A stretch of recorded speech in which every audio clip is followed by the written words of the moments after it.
Optimal minimal. At this altitude, I can run flat out for a half mile before my hands start shaking. Can I answer your personal question?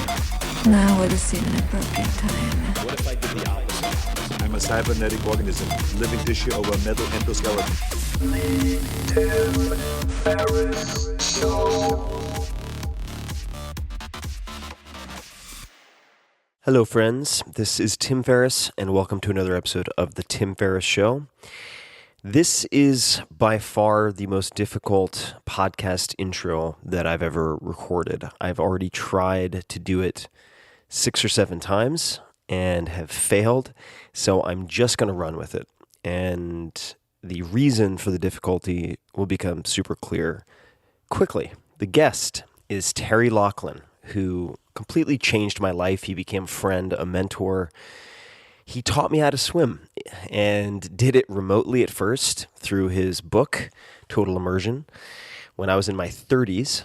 And fixing that helped me to address one of my lifelong largest insecurities and something that really caused a lot of humiliation for me, which was growing up on Long Island, being close to water, having a few traumatic experiences, and never learning to swim until my 30s.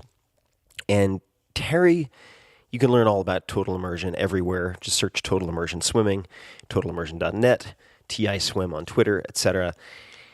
Is really a revolutionary way of learning and teaching. And he was introduced to me, or the method, Total Immersion, was introduced to me by Chris Sacca, who's another friend who's been on the podcast, billionaire investor, all around hilarious and intelligent guy who said to me at a barbecue, I have the answer to your prayers as it related to not being able to swim. And it turned out to be Terry Laughlin and Total Immersion. The reason this is so hard is that I grew to really care for Terry, and we did this interview October 2nd. Terry had, at that time, metastasized pancreatic cancer. That was October 2nd. On October 10th, he had a stroke and was hospitalized. And then on October 20th, 10 days later, he passed away. I just found out about this yesterday afternoon. After getting back from being off the grid, I turned on my phone and a barrage of texts came in. And the first one that I saw was from a friend who said, "Did you see the news about Terry?" And that makes this, what you're about to hear, the last long-form interview that Terry ever did in his life. And it's intended to be inspiring and to showcase a tactically brilliant and sincere teacher. He developed 24 national champions, but then turned his eye to the adult population, people who had given up on themselves, who had accepted partial completeness, who thought that learning to swim or X, Y, and Z, whatever you might have in your mind, was impossible, and taught them to overcome that. And I really view him as the epitome of what I try to do myself as a teacher, whether it is looking at accelerated learning or deconstructing something, logically sequencing it. He cares so fucking much, and that will come across in this interview. Even if you don't care about swimming at all, I encourage you to listen to this for a few different reasons. Number one, this is, like I said, the last long-form interview Terry did in his life. And when you listen to this, you will hear that he sounds incredibly vibrant, and was. What I also did, and I owe sincere thanks to his family for sending this to me, was included audio at the end of the interview. And these are clips that within the first few days after his stroke in the hospital, so a week before he died or so, his daughters, Fiona, Carrie, and Betsy, recorded audio, interviewed him following his stroke, because he was extremely focused the entire time on the mission of finishing his current book. So they were asking him questions and pulling out these philosophies of life and so on in this environment of hospitalized medicine where you have beepers and you have footsteps and you have staff moving around. And I want you to listen to it because it's fucking heart-wrenching, and I want you to surrender yourself to that sadness and to let it envelop you and to really listen to it. It's not intended to impart a ton of super tactical information. It's intended to make you feel just how painful it is to have time running out. And I want you to ask yourselves, because I've written 5 books now, and many people have changed their lives by testing assumptions and finally doing the things that they have put off. Whether it's quitting something, starting something, taking a trip, forming a company, quitting a job, ending a relationship, proposing to someone, whatever it might be. I've seen that, but I've also seen thousands of people sitting on the sidelines with a deferred life plan of some type, something that they are deferring to someday when it's going to be more convenient, which it never will be, generally speaking. There's never a good time to do the things that are most important. And so I want you to listen not only to the interview, but to the clips at the end that were recorded in the hospital, because I want you to extremely acutely feel in your viscera the reality, which is we are not guaranteed a long life. And I've had several friends die in the last year. I don't know what's going around in the air, but several friends die in the last year, young and old. And people do not die of old age. They die of disease. They die of accident. They die from violence. There are so many things that can take you out before you think your lifespan will end. So hopefully this interview, this conversation with the incredible Terry Laughlin can serve as a catalyst for you to get up off your ass, physically or metaphorically speaking, and do what it is you really want to do so that you don't die with a bucket list of things that have not been checked off. And that certainly was not Terry. Terry squeezed every drop out of his life up until the very, very last moments. And you get to hear some of those moments. So this is really surreal for me, and I miss him already. So Terry, thank you for changing my life, and I hope you're swimming far and wide up in heaven. And you know, he kept in good spirits until the very, very closing bell. And there's actually a piece in Outside Magazine written by Christy Ashwanda, and I hope I'm getting the pronunciation right, who's a lead or the lead science writer at 538. And she describes how at the very end, you know, the last time that his daughter, Fiona, saw him laugh was him telling this joke about baseball, because he loved baseball. And the joke related to 2 friends who had a pact. The first of them to die would return to tell the other whether there was baseball in heaven. So the first guy dies and he appears to his friend. The good news, he says, is that there's baseball in heaven. The bad news is that you're pitching tomorrow. Terry thought that was hilarious. And he was able to find the glimmers of hope and optimism even when he was literally on his deathbed. So for the things that you want to do, for the things you feel compelled to do, for the things that you've dreamed of for so long, what is your excuse for not doing them? Think about it very, very carefully and meditate on it, because we're all going to die. It's just a question of when. And in any case, my apologies for the long introduction. This has been really difficult for me, and this is the best job I can do with this one, guys. So please enjoy this wide-ranging conversation with none other than the incredible, much beloved, and much missed Terry Laughlin. Terry, welcome to the show. Thank you for having me on, Tim. I've really wanted to do this for quite a while. Well, I've wanted to have you on for many, many years, and I thought I would start before we get into the backstory, and there's so many different things that we should cover in this conversation, but I think the most sensible place for a lot of my listeners is where I came in contact with Total Immersion. And I should start by saying I grew up on Long Island, for those people who don't know. As did I. And I was a townie out in East Hampton, of all places, worked in the lobster rolls, busboy, and so on. And I was minutes from the beach my whole life and never learned how to swim properly until my 30s. And I suppose the trigger for preventing me to swim were a handful of near drowning experiences, one at a summer camp. And it was always one of my largest sources of embarrassment and one of my greatest insecurities. And then something happened. And what happened was, this was several years ago now. I just turned 40.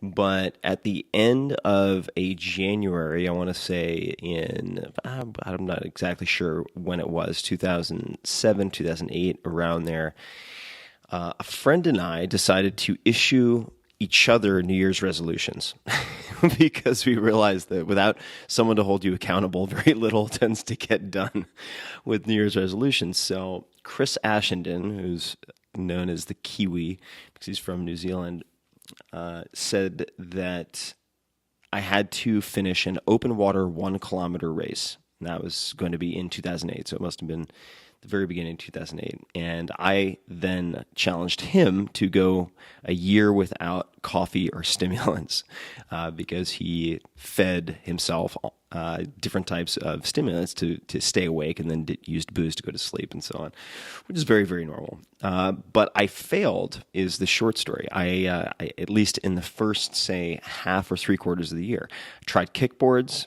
barely moved at all, and it was extremely humiliating, and I had left a number of classes. Hand paddles, tried those. My shoulders felt like they were going to break, which led me to believe that swimming could not be low impact. And I'd effectively conceded defeat. And then I met someone named Chris Sacca for the first time, who's been on this podcast. And he is now a very, very famous investor. At the time, he was just starting his sort of ascension, his hockey stick.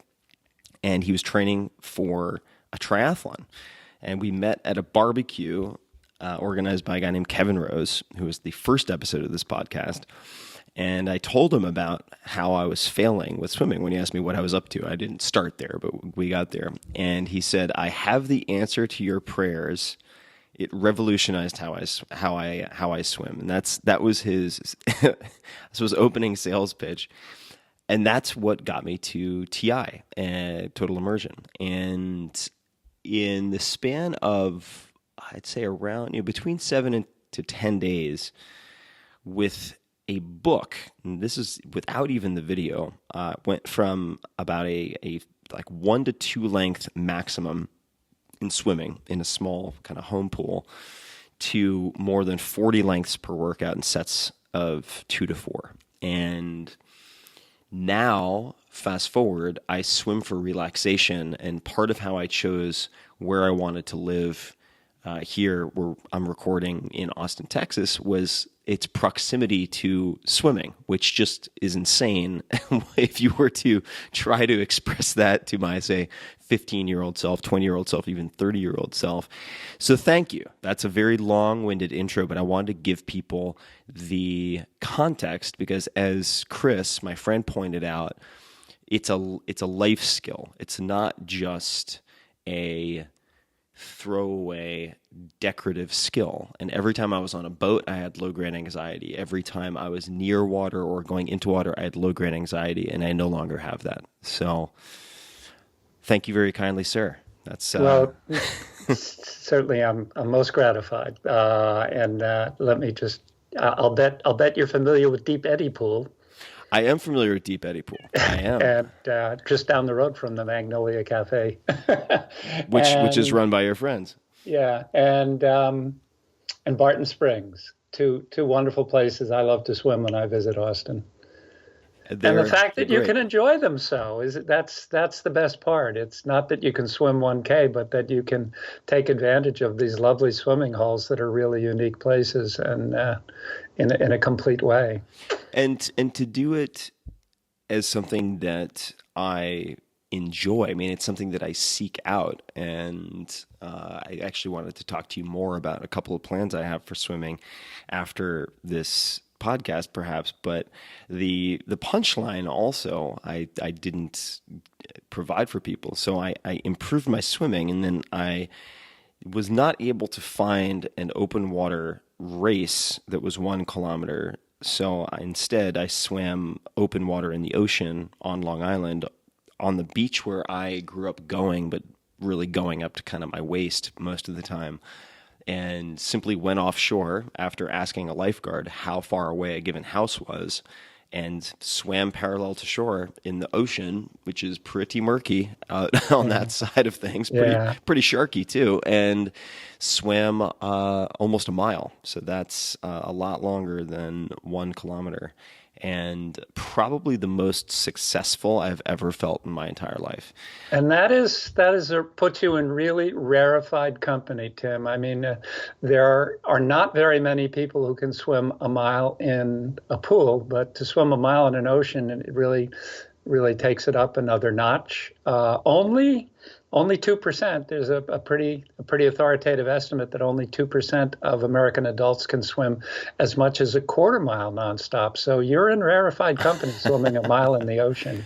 I've a lot of room to improve, but I think that the example of swimming is one for me of a partial completeness that I accepted, and it was an assumption, i.e., I can't swim, I don't swim, that I didn't test for a very, very long time. And many people accept partial completeness, whether it's being, say, overweight. Well, that's just the way it is. That's just the way I am. I'm good at some things. I'm just not able to lose weight, whatever it might be. Or in this case, say, swimming or playing basketball. Could be anything. Learning to read. And I wanted to ask you about, just to give an example of how late you can test the assumptions, Paul Lorre, or Lurie, I guess it is. Paul Lurie, yeah. Dr. Paul Lurie. Can you explain for the people listening who Paul Lurie is, Dr. Paul Lurie? Paul is a pretty amazing person. To give you an idea, he retired from, he was one of the real pioneering pediatric cardiologists in the field of medicine. He was a giant in the field.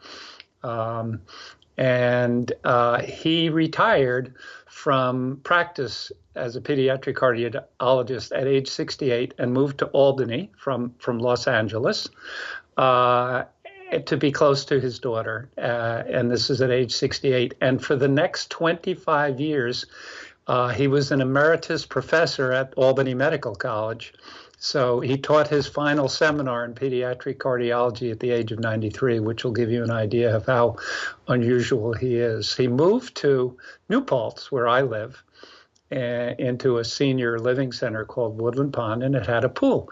It not only had a pool, it had a chorus, it had a wood shop, and Paul just decided he was going to take complete advantage of everything that they had there. And he had never been very serious about swimming in his life. So he ordered one of our DVDs at age 93 and taught himself a pretty serviceable freestyle. And then at 94, he happened to knock on our door. We have an endless pool in our basement. We call it the Swim Studio, and we teach people from all over the world. And Alice answered the door. My wife Alice answered the door, and she said, "This very slight man drew himself up and says, 'I'm Dr. Paul Lurie. Can someone here teach me an effortless butterfly?'" So Alice told me about it, and our daughter Betsy was going to teach the lesson. So I showed up. I had to watch this. and I saw Paul swim freestyle. It was pretty nice. And then he tried a few strokes of backstroke, a butterfly, excuse me. And after watching him swim for about 10 seconds, I said, Paul, I think your second stroke should be backstroke.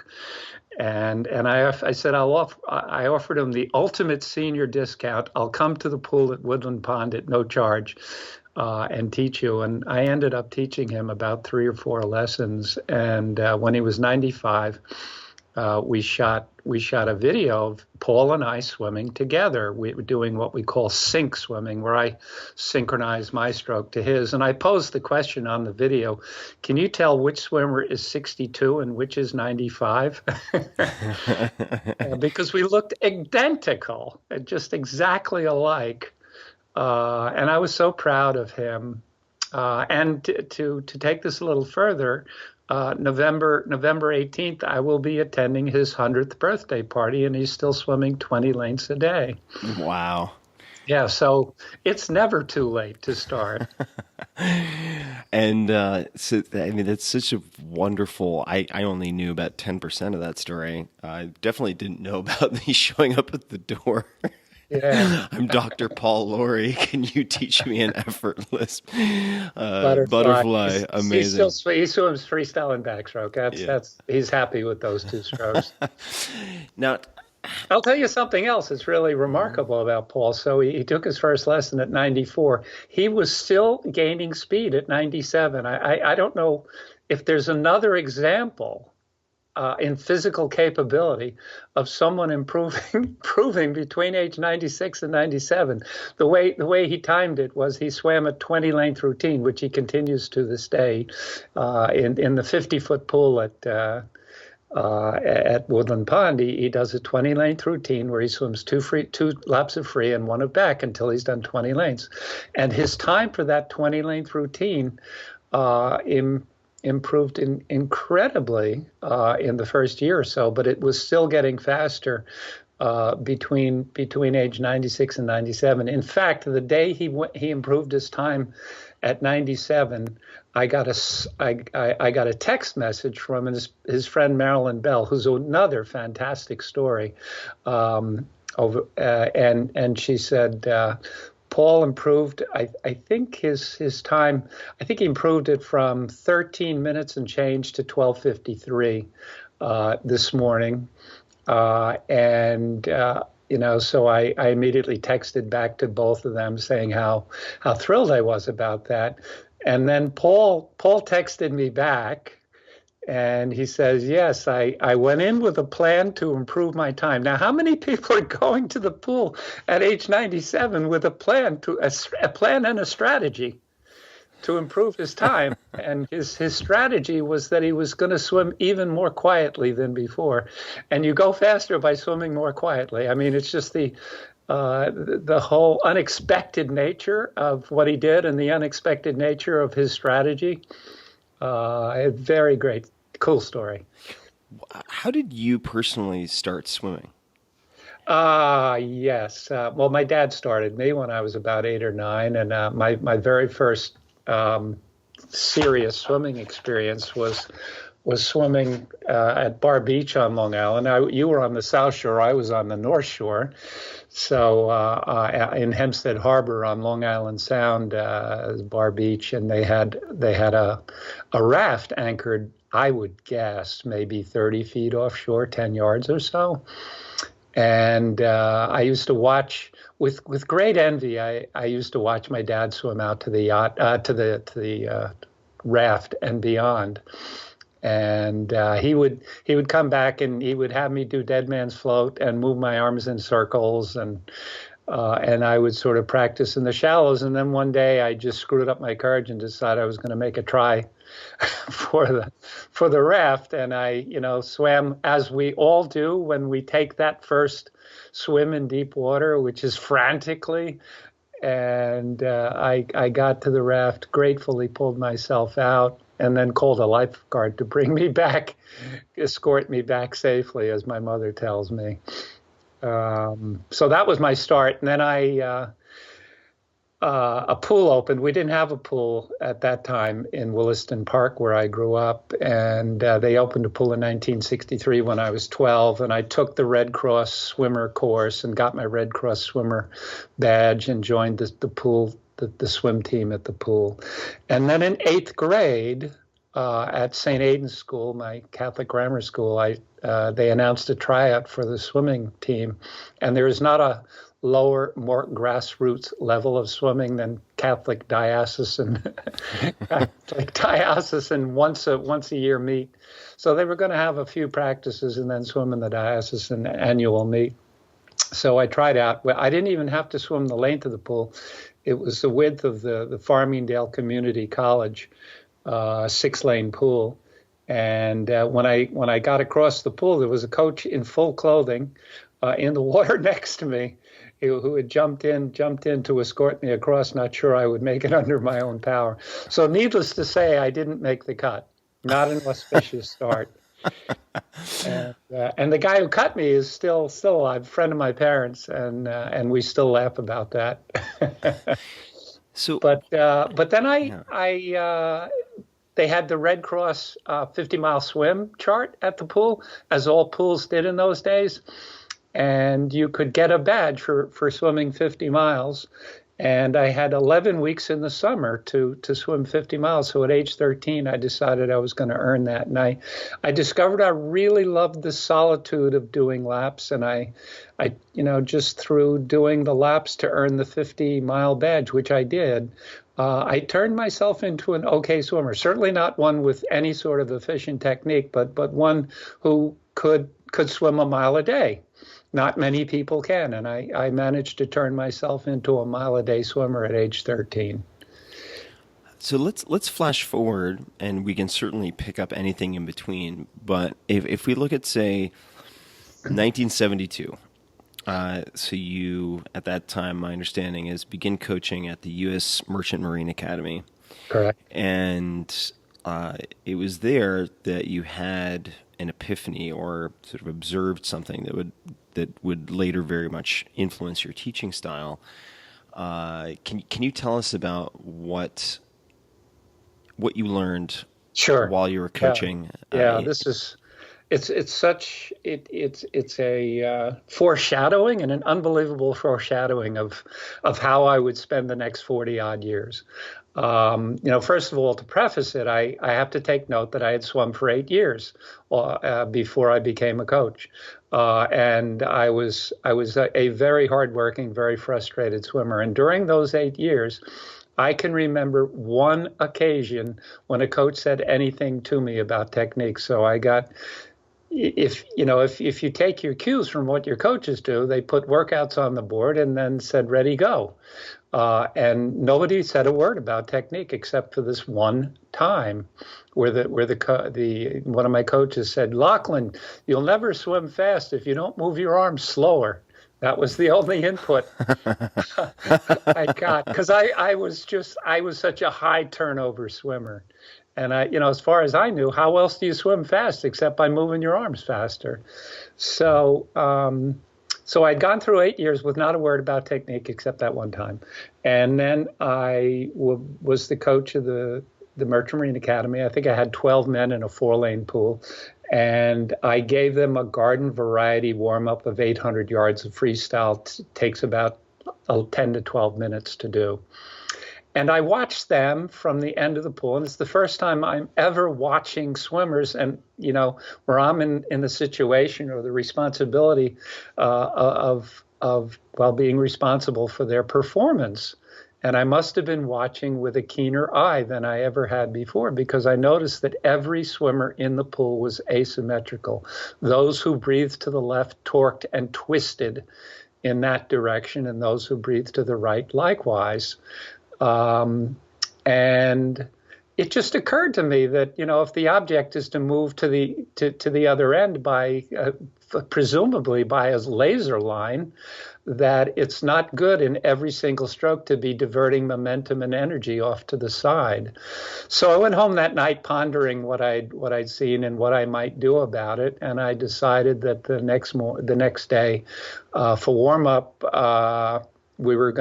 I was going to ask them, since it was related to their breathing, I gave them 800 yards of freestyle, but I said, I'd like you all to breathe on the wrong side.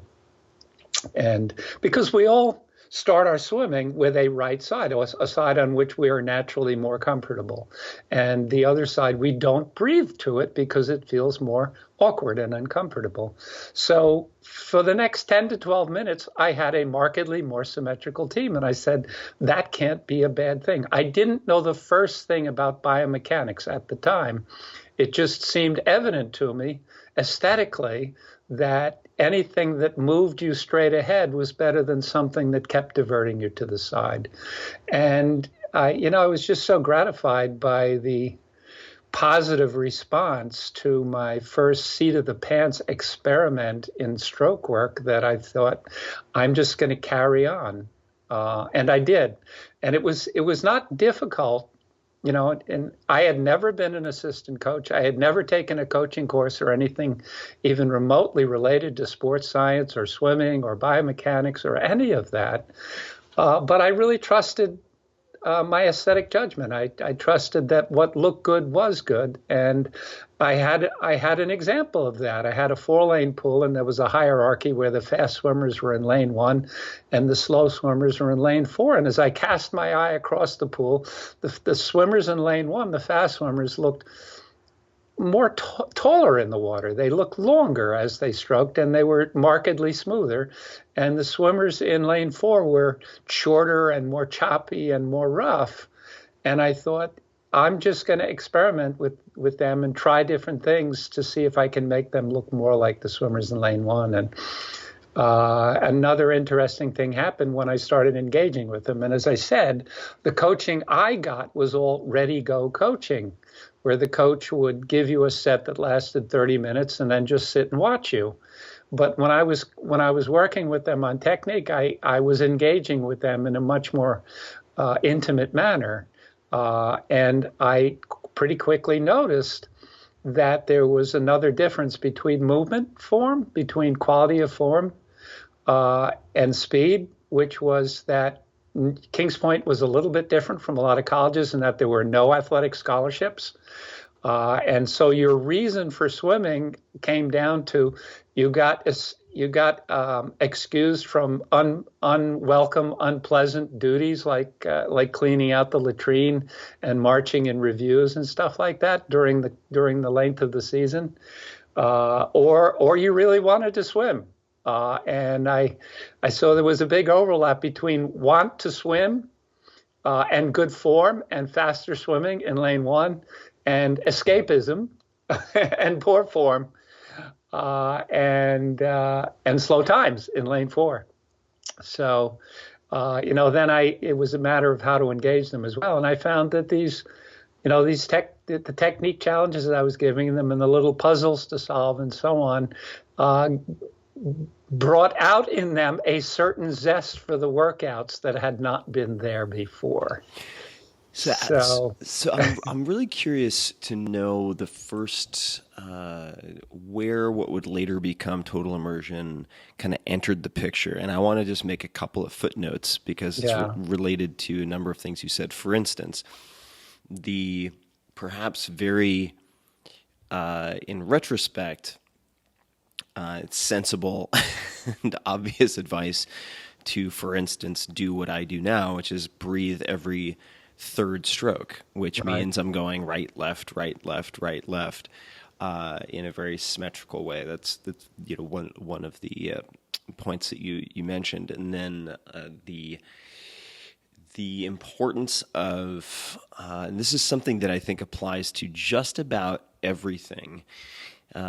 Just about, not everything, but just about everything. And that is when you get in the pool, and I remember this had a huge impact on me, and I still have that very initial Total Immersion book somewhere. It got wet a lot, so it's not in pristine condition, but the idea that you're, say, getting in the pool to practice, not to do a workout, and at least in the beginning, the idea that if it feels like a workout, you're not doing it correctly was really difficult for me to first accept because I'm used to, or at least at that point in physical training, I thought that your results were a direct output from an input, which was effort, right? And it was a huge mental shift for me to gauge my practice, the quality, the success of a practice based on how little effort I expended during, say, 30 minutes in the pool. It was a huge shift for me. And I think that applies to producing quality in many, many different areas, at least in my experience, somewhat counterintuitively. So when did the sort of the bones of what would later become Total Immersion start to coalesce or start to appear? Well, the powerful impact of working on technique and not neglecting conditioning whatsoever. My swimmers were very well conditioned everywhere I coached. But the conditioning was always subordinate to the form. In other words, I would stop a set if I wasn't satisfied with the form. They might be swimming fast, they might be swimming their hearts out, but if I was not satisfied with the form, I would stop the set, redirect, and restart the set and say, you must maintain your form. The beginning of my conviction that was an absolute, that swimming success is based on superior form. Came that first season at Kings Point. I had swum in that conference for 4 years. I swam for St. John's University, and we swam against Kings Point for 4 years. We swam in the conference championship each year, and I took my team after doing all this technique work and radically reshaping their strokes. I have to say, to the conference championship. At the end of the season, and we just set the place on fire. I just could not, even having coached them the whole season, my mind was kind of boggled by the times they swam, simply because nothing in my experience prepared me to see swimmers improve that much and swim that fast compared to the previous year. I'll give you one example. Sort of the premier event in college swimming is the 4x100 freestyle relay. It's always the final event in a collegiate championship meet. And there's four swimmers, each swimming 100 yards or 100 meters.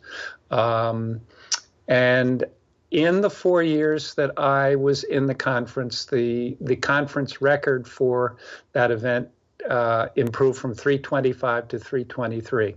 And as it happened, I was fortunate that when I was a senior, the record of 323.8 was set by Kings Point relay. So I inherited the championship and record holding relay. Well, they came back my first year of coaching and went 316. Wow. Yeah. In one night, they improved 7 seconds. What had improved 2 seconds in 4 years.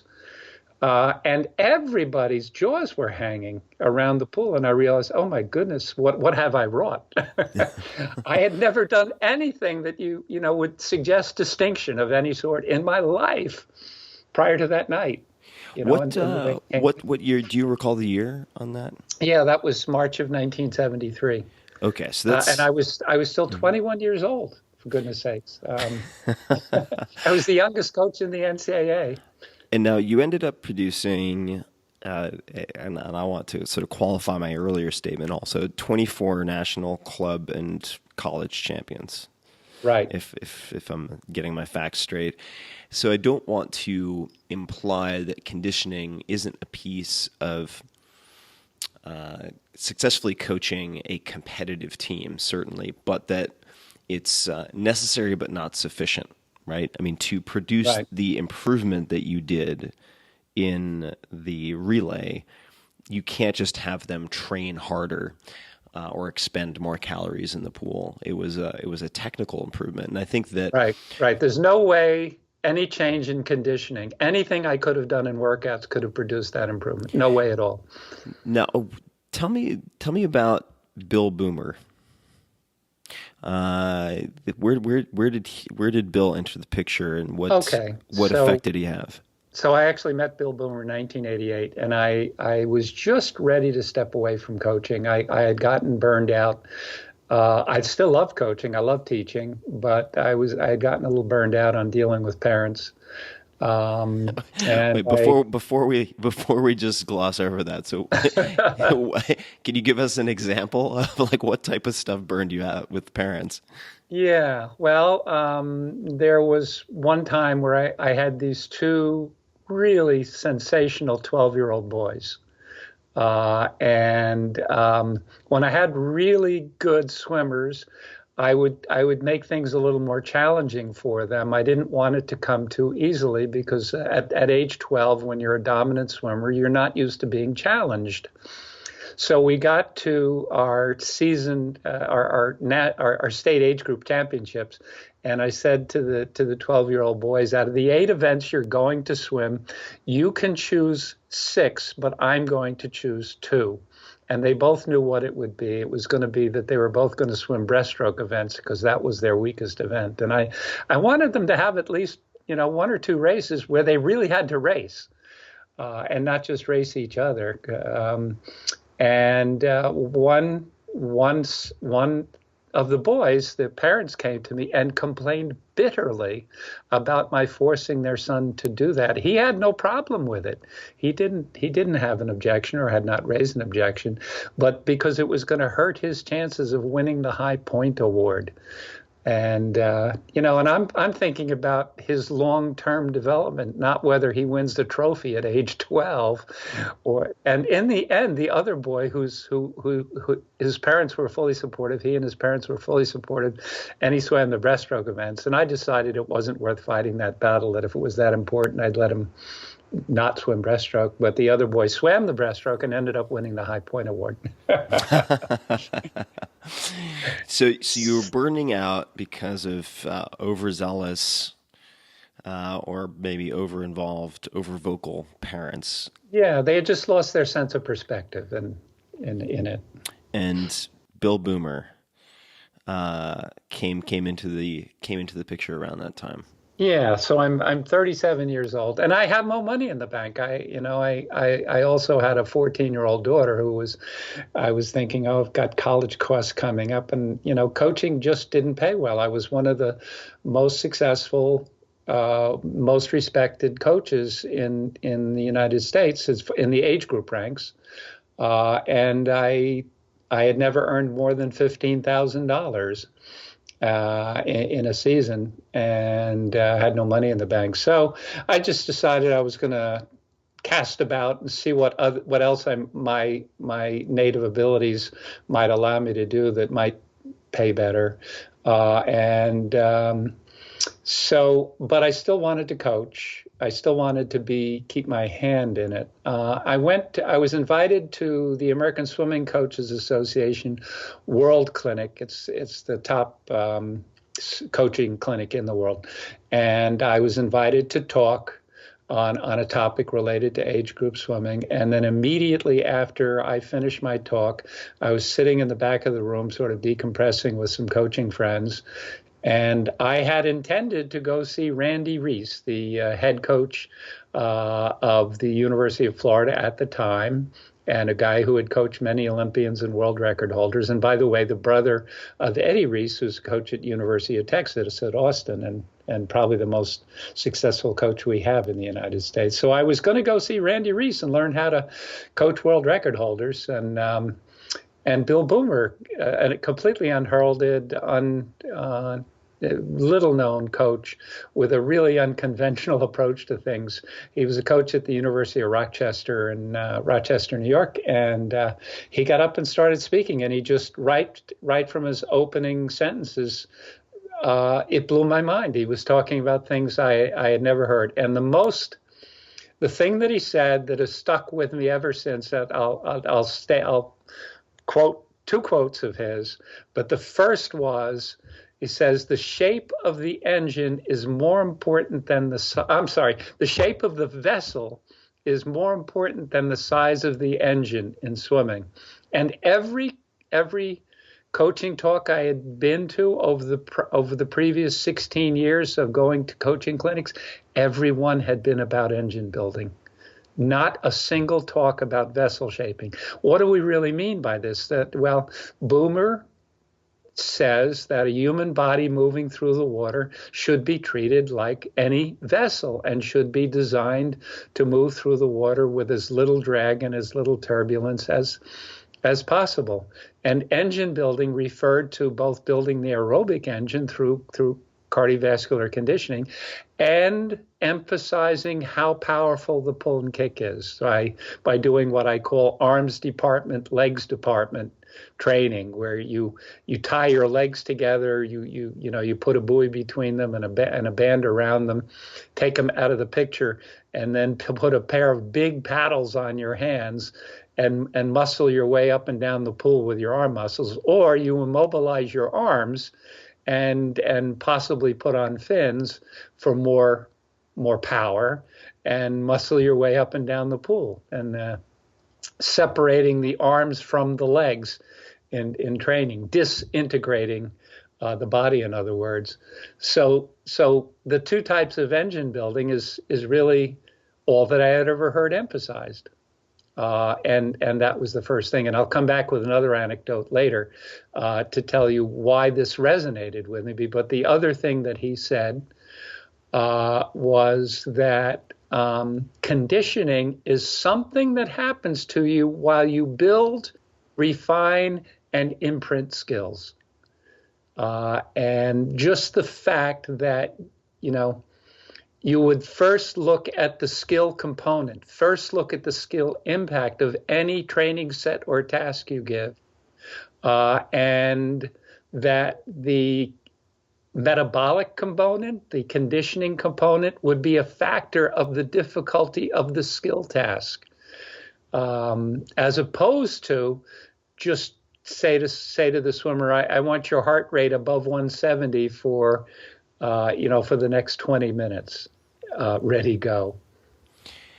And, before we keep moving ahead with the chronology, I'd love to talk about your experience, which I think maybe it was just before this. You could clarify when exactly it happened, but the break that you took from coaching.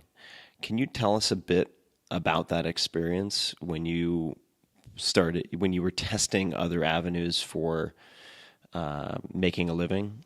Yeah, it ended up being writing. I had started doing just a little bit of writing while I was still coaching. I wrote one article for Swimming World magazine and wrote a few other things for newsletters. I always wrote a piece for our club newsletter, from the coach's perspective. And I found I enjoyed communicating by writing, and I thought I would try. So my wife Alice and I started a marketing communications, very tiny little mom and pop agency called Main Street Communications. We lived on Main Street in Goshen, New York, and we wrote speeches and PR stuff and things like that for small businesses in the area. At the same time, I started writing articles for small local magazines. And then I happened to go to my 20th high school reunion. And one of my classmates was the editor of a magazine on corporate hedging, on how multinational companies hedge their currency risk, which was much greater in those days before the unification of the Eurozone. There were all those currencies in Europe, and so they were at great risk of currency moves, and interest rate risk, and political risk, and commodity risk, all these forms of risks that you undertake. And so he said, "What are you doing?" I said, "Well, I'm doing a little bit of magazine writing." He said, "So why don't you send me a clip?" And he ended up giving me an assignment. And it turned out I was pretty good at interviewing and distilling the information and writing about it, even though I knew nothing about puts and calls and all these hedging strategies. And so I ended up I earned my living primarily through writing about international corporate finance, which is kind of a crazy thing during the time that I wasn't coaching. Why did you come back to coaching? Well, I wasn't away from coaching very long. I actually was an assistant coach at West Point with a responsibility to be my portfolio was coaching technique for everybody on the team. My good friend Ray Bossi had just taken over as head coach, and he asked me to help him make the transition during his first year. So I did. That was 1988, 89, when I had started the writing and stuff. I enjoyed just working on tech, always had enjoyed teaching technique. And in 1988, in August of 1988, I resumed swimming. I had not swum in 17 years since college. And I saw that Masters Nationals were going to be in Buffalo, not far from my house. So I thought, well, I'll start swimming again, and I'll go to that Masters Nationals and see how I like it. So the takeaways I got was that everybody seemed to be having great fun. And I was super impressed by the people in the 55 and over age groups, how fit they were and how fast they were. And I thought, I want to be like them when I get to be that age. So I was introduced to master swimming, and I thought, well, if I coach these folks, I probably won't have any parent problems. And so the next summer, I decided I was going to hold a summer camp. The summer camps for kids were a common thing, like other sports. There were week-long and longer summer camps for different sports. So summer camps for swimmers were something I knew well, and I thought I'd offer one for adults. And so I did. June of 1989 at Colgate University in Hamilton, New York, I had the first ever Total Immersion camp. Where did I get the name Total Immersion? Because I didn't want to call it Terry Laughlin Swim Camp. To me, that was like calling it some guy's swim camp. I thought I needed a better name than just my name. So I was reading a magazine one day, and I came across an ad for Berlitz language schools, and they were offering what they called total immersion language courses. And I said, that certainly works as well for swimming as it does for language. So I chose that name, and then waited about 5 years for a letter from their lawyers telling me to cease and desist before I went to a lawyer and found out, I could trademark Total Immersion Swimming, which I did finally. So I had Total Immersion Swim Camp in the summer of '89, and I had 6 swimmers the first week and 9 the second. I had an Olympic swimmer, a 1948 Olympian from Holland, who was now a resident of Canada, of Ottawa, and came to the camp. And so I taught those people what I had been teaching for 20 years, or not 20 years, but 18 years, 17 years. What I had been teaching to age group swimmers, because these people were all very conversant with swimming. A lot of them had swum when they were kids, not to mention having an Olympian, and they were all very comfortable in the water. And everything that I did worked well with them. And a couple of them said, I improved more in 5 days than I have in the last 10 years. So that was something that I found I enjoyed. I found worked well with the people, and I continued doing that for the next several years. But I had master swimmers the first year, and the third year I had my first triathlete come to one of these 4-stroke camps. And first of all, they were mainly interested in freestyle, not in the other 3 strokes. And secondly, when we finished a pool session, we had 2 pool sessions a day, one morning, one afternoon. And I wanted them to rest up for the afternoon. They would go out for a bike ride or a run and come back all sweaty. So I wasn't thrilled. But the proportion of triathletes grew so rapidly that by about the 4th or 5th year, it was 70% triathletes, and we were doing just freestyle. Now, if we're gonna if you don't mind, flash forward as you're forming Total Immersion, you're developing and testing different methods. If we look back at our experience that we shared in Hawaii with Sarah, who Yeah. was very much novice swimmer, uncomfortable putting her face underwater. Right. Mother of, I think, 2 at the time. Yeah. And for the Tim Ferriss Experiment, a TV show at the time, we wanted to demonstrate that it wasn't just an anomaly that I had learned to swim in this way, and that in fact it could be replicated. So we brought Sarah to Hawaii, and I'm going to back into the technique, but started with kind of coughing and having a lot of trouble really just submerging her face, to a few days later. And keeping in mind that for those people who watch nonfiction TV or reality TV, if it's actually reality TV, which this was, meaning it's not highly scripted, we're actually capturing someone as they progress from zero to hopefully open water swimmer.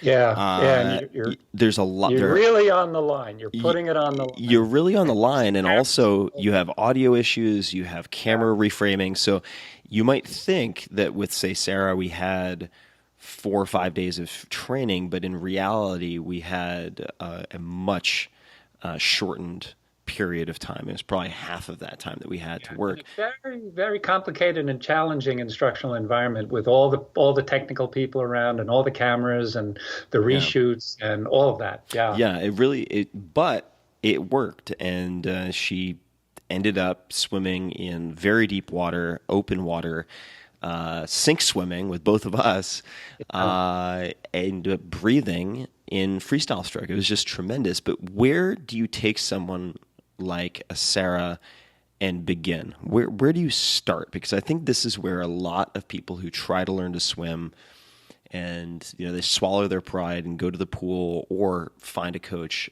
where things go sideways. And certainly that was true for me. Where do you start? Do you start by getting into the deep end and trying to learn how to breathe while you swim freestyle? No. Very, very small bits. Very what I call mini skills and micro skills. We always teach in a step-by-step fashion where each step leads naturally to the next and is a scaffold for the next step. So I meet Sarah at the pool on Monday morning. We began the shoot on Monday morning, and I said, okay, well, let's see what you can do. And the cameras are rolling, and Sarah swims about 6 or 8 strokes furiously, just flailing away, with her head out of the water, head just whipping back and forth. And then she needs a breath. And what does she do? She stops. She can't breathe and swim. So she had to stop. And she did that a few times. And I knew, I had a pretty good idea what I was going to see. And you probably recognize that from your own experience, Tim. Oh, sure. Yeah. The way she was swimming and survival swimming. The drowning monkey technique. Yeah. Right. Well, here I cited the statistic earlier of only 2% of American adults can swim 400 meters nonstop. Only 30% can swim 25 yards, just one length of your local pool. Only 30% can swim 1 lap nonstop. So that was you, Tim, as I recall. Your story was in a 20-yard pool and swimming about 2/3 of the way down and not being able to get past that two-thirds point. So what is it? It's an inability to breathe. If you can't get air, you can't carry on. But you can't just start in with breathing. Because there's a series of skills that you have to learn first. So what did we have Sarah do first? Doing a glide, a very, very simple glide with arms extended at shoulder width. We call it Superman. It's Superman. I just was instructing Sarah to just glide, to just hang her head between her shoulders, which is it's a non-instinctive thing, but exceptionally important. In fact, it's counterintuitive. What was Sarah's instinct was to hold her head up to avoid choking, and here I was telling her, Sarah, I want you to hang your head in the water. I want you to let it go. And she discovered when she let her head hang in the water that she could glide and her body didn't sink and she could just glide effortlessly, maybe 5 or 6 yards. And that's kind of that's a life-changing experience for someone who's always felt that they were sinker. Right. Well, you're showing the how the shape of the vessel, right? The hydrodynamics Exactly. changes the whole game. We in fact were shaping the vessel to so that she could glide 5 or 6 yards without any effort, so that she could just look down and see the pool bottom passing under her without her doing anything, and at the same time feel this incredible sense of support, almost weightlessness from the water. And I just want to highlight something here, or a few things. The first is that this is happening in, let's call it 4 feet of water, right? Right. So Sarah can stand up at any time if she wants to. Yeah. So it's removing that fear factor. Second, she's not kicking. She's not pulling with her hands. Right. She's simply gliding, right? So you're gliding and shaping the vessel. Yeah. So you're isolating that prerequisite skill or component that leads to the rest. And one thing that really struck me, and this is true in my experience with all really, really profound instruction, whether it's music or, say, recently for me, tennis with a coach named Lorenzo Beltrame, who just blew my mind with teaching me how to serve properly. Mm-hmm. And I just want to draw a parallel, if you don't mind the digression, because, or Josh Waitzkin has been on this podcast and how he teaches chess, which is very much what you would not expect. And what you find is that almost by definition, really profound instruction is very different from what you would expect, because what you expect gets very mediocre results. And for instance, Josh starts with, and I think we'll come back to this, but first principles, right? He wants someone to understand the principles of chess in this case. And for those people who don't know the name, he was the basis for the book and the movie Searching for Bobby Fischer. And he'll take all of the pieces off the chessboard and start with I think it's just king versus king and pawn, to teach very, very flexible principles that then apply to the rest of the game. So he'll start with the end game in order to demonstrate those principles. But perhaps a more direct parallel would be Lorenzo. When he was teaching me, I'd never been able to serve in tennis, or really I never had learned how to play tennis, period. But what he started me with is he said, all right, you're going to hold the tennis ball in your left hand, and you want your hand sideways, all right, so that you're not whipping the ball backwards. And I want you to just practice throwing the ball up and having it land a few inches in front of your feet. That's all I want you to do. So I'm just throwing the tennis ball up, having it land in front of my feet so that I'm not throwing it behind me or too far ahead of me. And he goes, okay, great. Actually, I take it back. That was step 2. Step 1 was practice lightly and loosely throwing a tennis ball over the net, just like a soft baseball throw. Second was with my left hand, throwing the ball up and having it land in front of me, just a few inches in front of my foot. Then the next step was throwing the first ball up and then trying to hit it with the tennis ball that I'm throwing with my rear hand. And then literally he just said, okay, here's a tennis racket. Try to hit the tennis ball. And boom, right into the zone on the other side of the net. And it just was one of those moments that just made my head kind of explode, which was also the case with Total Immersion and with this logical progression. That's right. Sort of what I want to underscore, is that you're building on each of these skills. And it just gets me so excited when people ask me, why are you trying to learn the gamelan from Indonesia? Or why are you trying to learn this or that? It's these aha moments where you do something for, say, Sarah, and she goes, holy shit, for lack of a better, more elegant way to put it, I could actually do this. Right? Yeah. So you have Sarah gliding. What are some of the other important initial skills or exercises that you layer on top of that? Well, one of the things that you have written in your, when you write about meta learning, one of the principles that you have cited for that is avoid error points. Right. And as soon as I read that, I recognized, oh yeah, we did that. Tim's got it. And what are the two error points? And from your experience, what are the two error points for swimmers? Oh boy, you know what? I'm caught on the spot. I would say, well, number one is just fear of not being able to touch the bottom, at least for me. Yeah. I'll just name, and for those people who are wondering what I mean, so if we're looking at failure points or I can tell you the two you cited when you wrote about it. Yeah, kicking and breathing. Kicking and breathing, right. Kicking and breathing, because every time somebody handed you a kickboard, as you said, your feet just sliced through the water like razor blades, and you went nowhere. Yeah, it was terrible. That's everybody's experience. Nobody can propel on a kickboard except really people who are already really good swimmers. Yeah. So that's a totally useless tool to learn to swim. But everybody, what do? What does everybody do? They hand you a kickboard to try to strengthen your legs so your legs won't sink. That's not the problem. Having weak legs is not the problem. So the first problem we solved with Sarah was fear of sinking.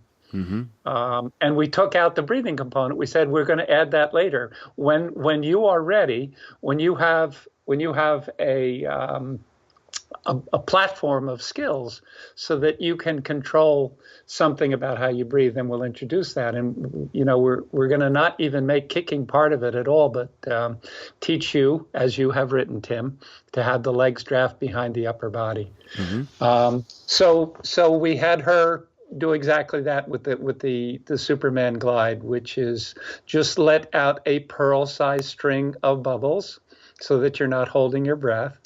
And don't kick. Press your legs lightly together and just feel your body gliding. That was step one. The second step was to teach her to shape her body for the most hydrodynamic position in the crawl stroke. And the most hydrodynamic position, the one where you experience the least drag, is the fully extended position. So when you've reached forward with one arm and pressed back with the other arm, and you're fully extended and rotated just a little bit off your stomach. So we call that skate position because it brings to mind, or I would like to bring to mind, the blade of a speed skate. And to shape your body to be as long and sleek and balanced as it can be. And so what we did there was, the Superman glide does not occur in freestyle. So we just used that to get her comfortable in the water, to give her a sense that she had control of her body position. Very important to feel that you're in control. And then the very next step was to put her in the most hydrodynamic position. So we started with the most important moment in the stroke and let her become very, very familiar with all the fine details of that moment. Where should your hand be?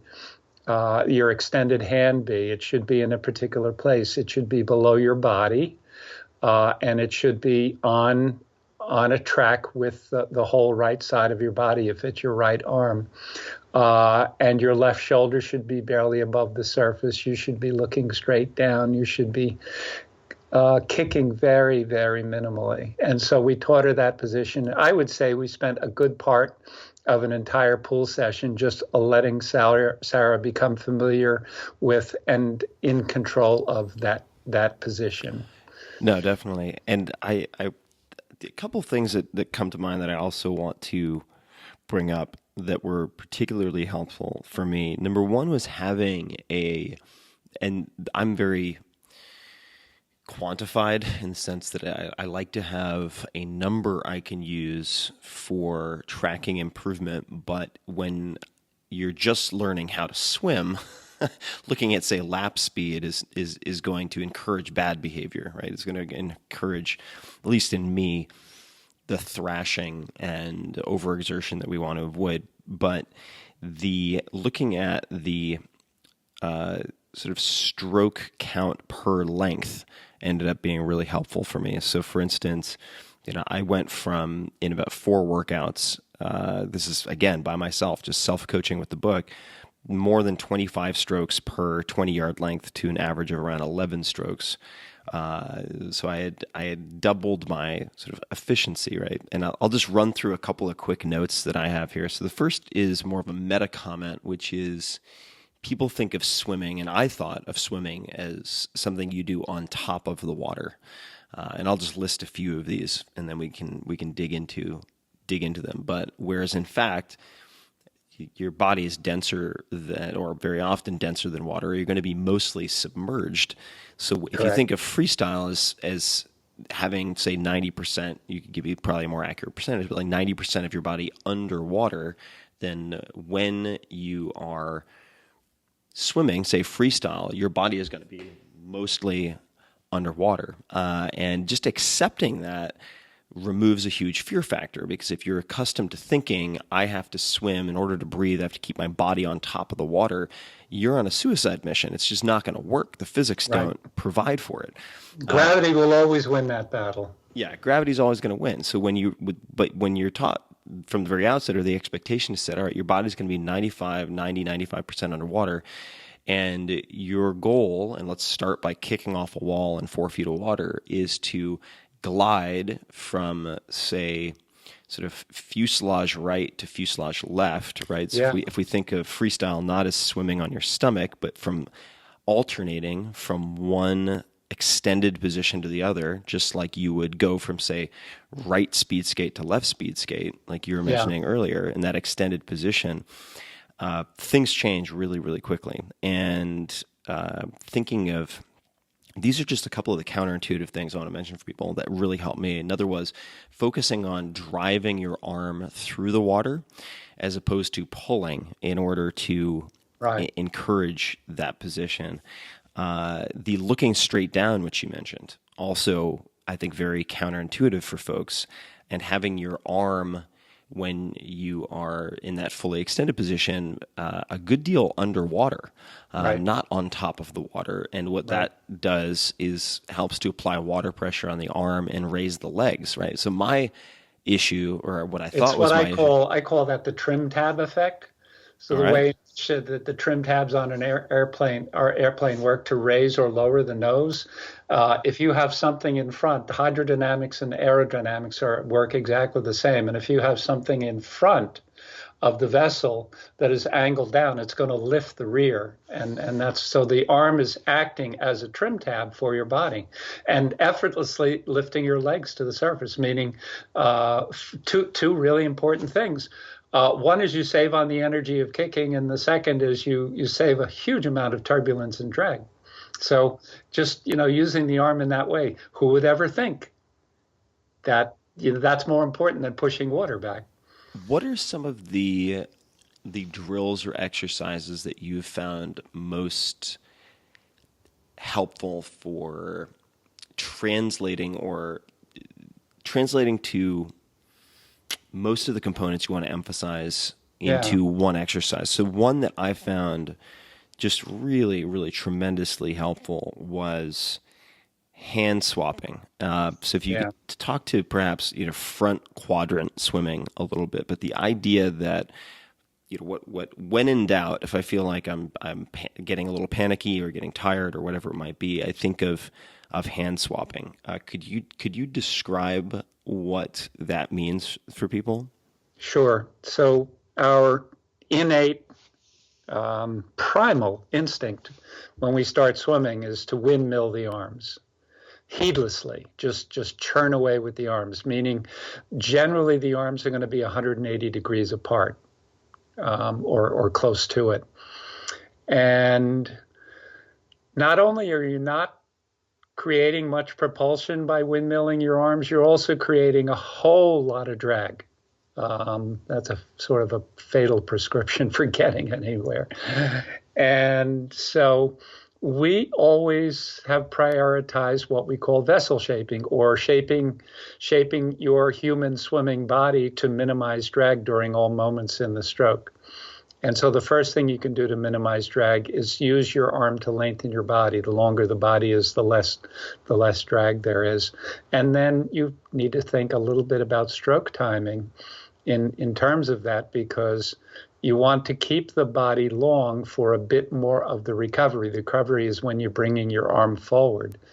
So essentially, we're teaching people to leave the extended arm forward until the other arm is just about to re-enter the water after completing its recovery. And not simply to leave it there, but to hold your place, to actively use your hand to hold your place, because you're going to spear the other hand. Once you enter the water, you're going to spear it past your grip and use power from the high side of the body to move past your grip. So instead of propelling with just your arm and shoulder muscles, you're propelling with your whole body. So this is, I mean, what we're really deconstructing in a way is progressive mastery of a given skill. Yeah. It would seem to me. And you, I know, are a big fan of a book titled Mastery by George Leonard. Right. Can you tell us about how you found that book and your experience in reading it? I'd like to dig into it just a little bit because I think it's widely applicable. Yeah. Sometime in the 1990s, someone brought to my attention a magazine article he had written for, I believe, Esquire, in the late 80s, and it was more reprints were requested of that article than any other article they had ever printed, and it was about mastery. And the story George was telling was that of taking up Aikido at age 47, very advanced age, and then becoming the latest starter ever to reach the master teacher level in Aikido. And how did he manage to accomplish that? And it was just a set of prescriptions or principles for attaining mastery. And you know, the essential idea of this is that life is not designed to make things easy for us, but to present us with challenges that help us grow. And that we should embrace these challenges, and you know, something you've done for many years, Tim, that we should embrace these challenges, and if we apply certain behaviors, we're gonna experience a lot more success. And so the behaviors he cited were, first of all, always be focused on improving the skill itself. And anytime you are doing it, you're focused on improving the skill. The amount of time you spend, what your heart rate is, or any of that is secondary to doing things that improve the skill. A second is to focus on weak points. Don't focus on your strengths. A third, and I really love this one is my favorite, is to love the plateau. In anything we learn, we initially, as we're working our way through the most basic and easiest skills, we learn pretty rapidly. And then things start to slow down. And then things may slow down to the point where you only experience a breakthrough every 6 to 12 months or so. And George Leonard wrote that when you practice with guided by the principles of mastery, there is always positive change taking place at the cellular level below your threshold of awareness, and that periodically this change consolidates into a thrilling leap forward, which was very much my own experience. I proved it to myself with my own experience, where by the time I had been swimming 50 years, in other words, I'm in my mid-60s, and I've really been swimming 50 years, maybe even 51, 52 years. I was still learning things that thrilled me. I was still getting insights about my own stroke that were literally thrilling, and they were coming at really, really long intervals. And so, having read George Leonard, long before I was in my 60s, I was really prepared for that eventuality. Can you teach people to love the plateau, or are there ingredients that help people to persist through a plateau? Yeah. and if so, what are they? Because I think that this is such a common quitting point for a lot of people, where they are, myself included, I'm not immune to this, will get the sort of the sugar high of the initial aha moments and making rapid progress and experiencing rapid change. And then, now it's very, very incremental. Now it's barely perceptible, and I feel like I'm not making progress or even backsliding. How would you help someone to persist through that plateau and I suppose learn to love it if possible? Yeah, well, I think there's a couple of things. I think one of the things you want to do is give them enough of the right sort of information about the foundations of excellence in what they have taken up, that they become curious to learn more. So first you need to stimulate their curiosity, and eventually you get to what I hope for everyone I teach, I hope becomes passionate curiosity, where, so you move from curiosity to being really intrigued, to wanting to really solve this, to becoming passionate about it. And it's that hierarchy. You've got to love what you're doing. And there's a good deal of evidence about what causes people to love what they're doing. And one of the most important is simply the goal of enjoy it today.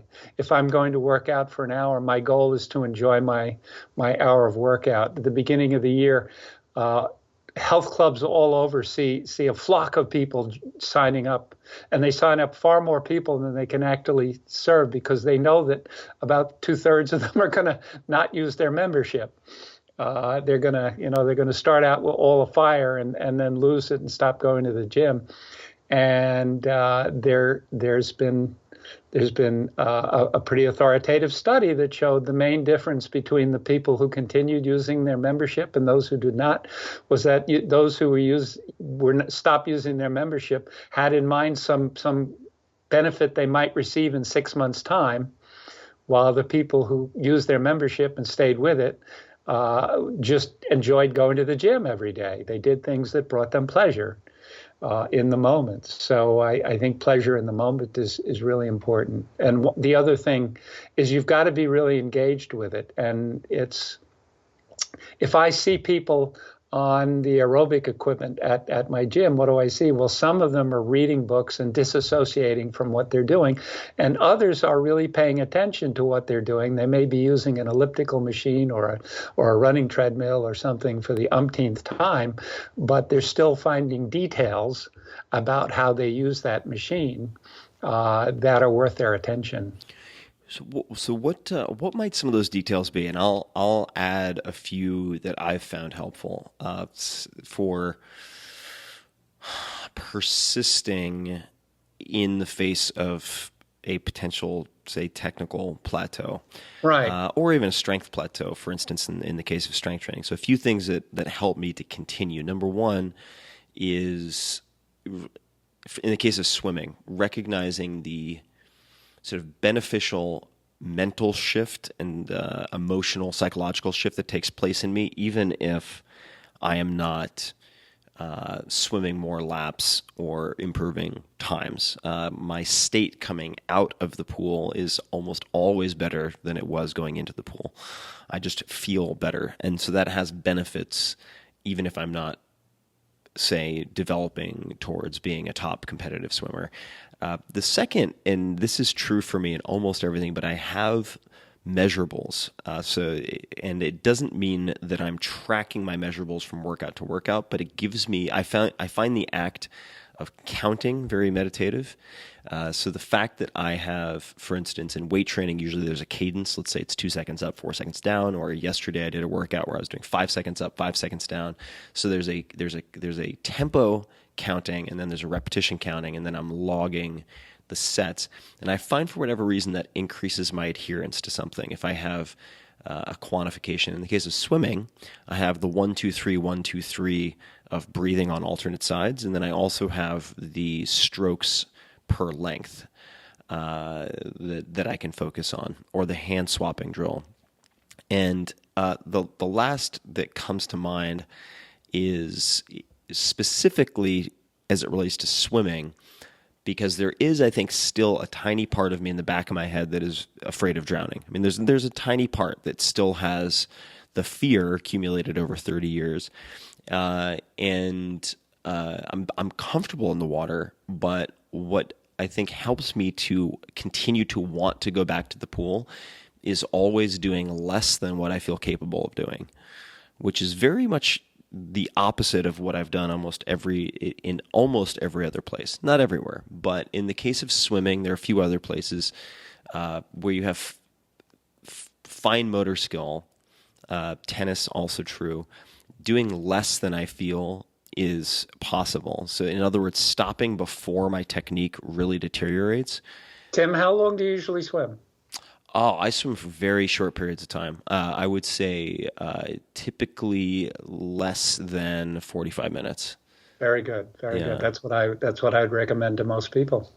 Okay, got it. Yeah, I mean, I would say very often I'll go in and I'll do 20 to 30 minutes. It's not a long workout, and I try not to view it as a workout. It's really a practice of moving meditation for me. And if I want to smash my body in some type of other training, that's fine. But in the pool, I view it much more as a practice in elegance and efficiency to the greatest extent possible. You're moving through a fluid. What could be better than flow in your own movement? Right. Now I see. I took a note here, and I don't know the story, so I'll bring it up. It looks like from 2000, and the story of Phil Cruz. Can you tell me who Phil Cruz is and what happened in 2000?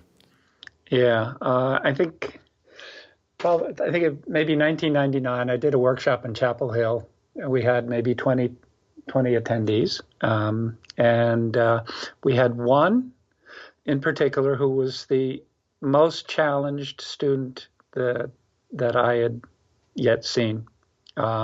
He did what Sarah did during our first videotaping, thrashed about 5 strokes and stood up to breathe, and that was it.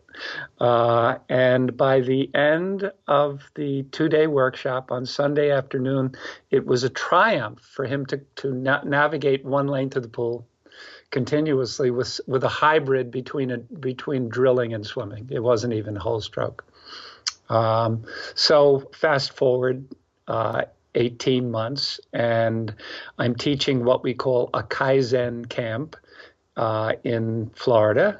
And it's a 4-stroke camp if you want to learn all 4 strokes. And 4 strokes being freestyle, backstroke, breaststroke, butterfly? And butterfly, correct. And they didn't have to do 4 strokes, but they could do any number of the 4 that they wanted.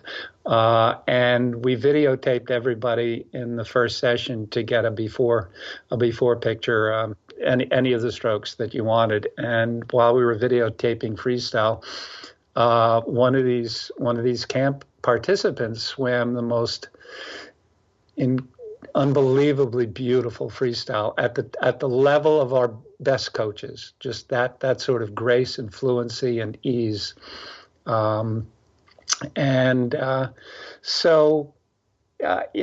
Afterward, I said, "Where did you learn that?" And he said, "From you."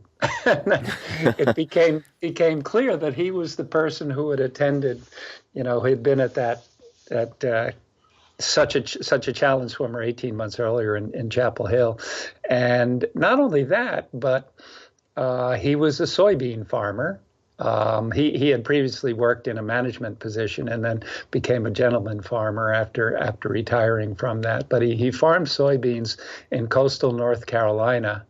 and he was 25 miles from the nearest pool. So in that intervening 18 months, I mean, everybody we teach improves. Okay, so that's not the standard. It's just my mind was blown by the degree to which he improved, and then I found out he did it entirely on his own. He had no other resources or help or anything, and was just driving himself to the YMCA 25 miles away, and did it in a year and a half on his own. And I became, what that stimulated in me was a curiosity. When someone shows absolutely no knack for something, how do they get that good? That was something that really intrigued me. So what were the components? What went into his practice? What did he do you think, that led to that degree of improvement? Yeah, I'd say, first of all, not everybody is as good as he is or as you were at self-coaching. So he started out, he did start it out with some coaching, but it was just 2 days of coaching and then 18 months on his own. So I suppose he probably pretty well acquainted with his body for whatever reason.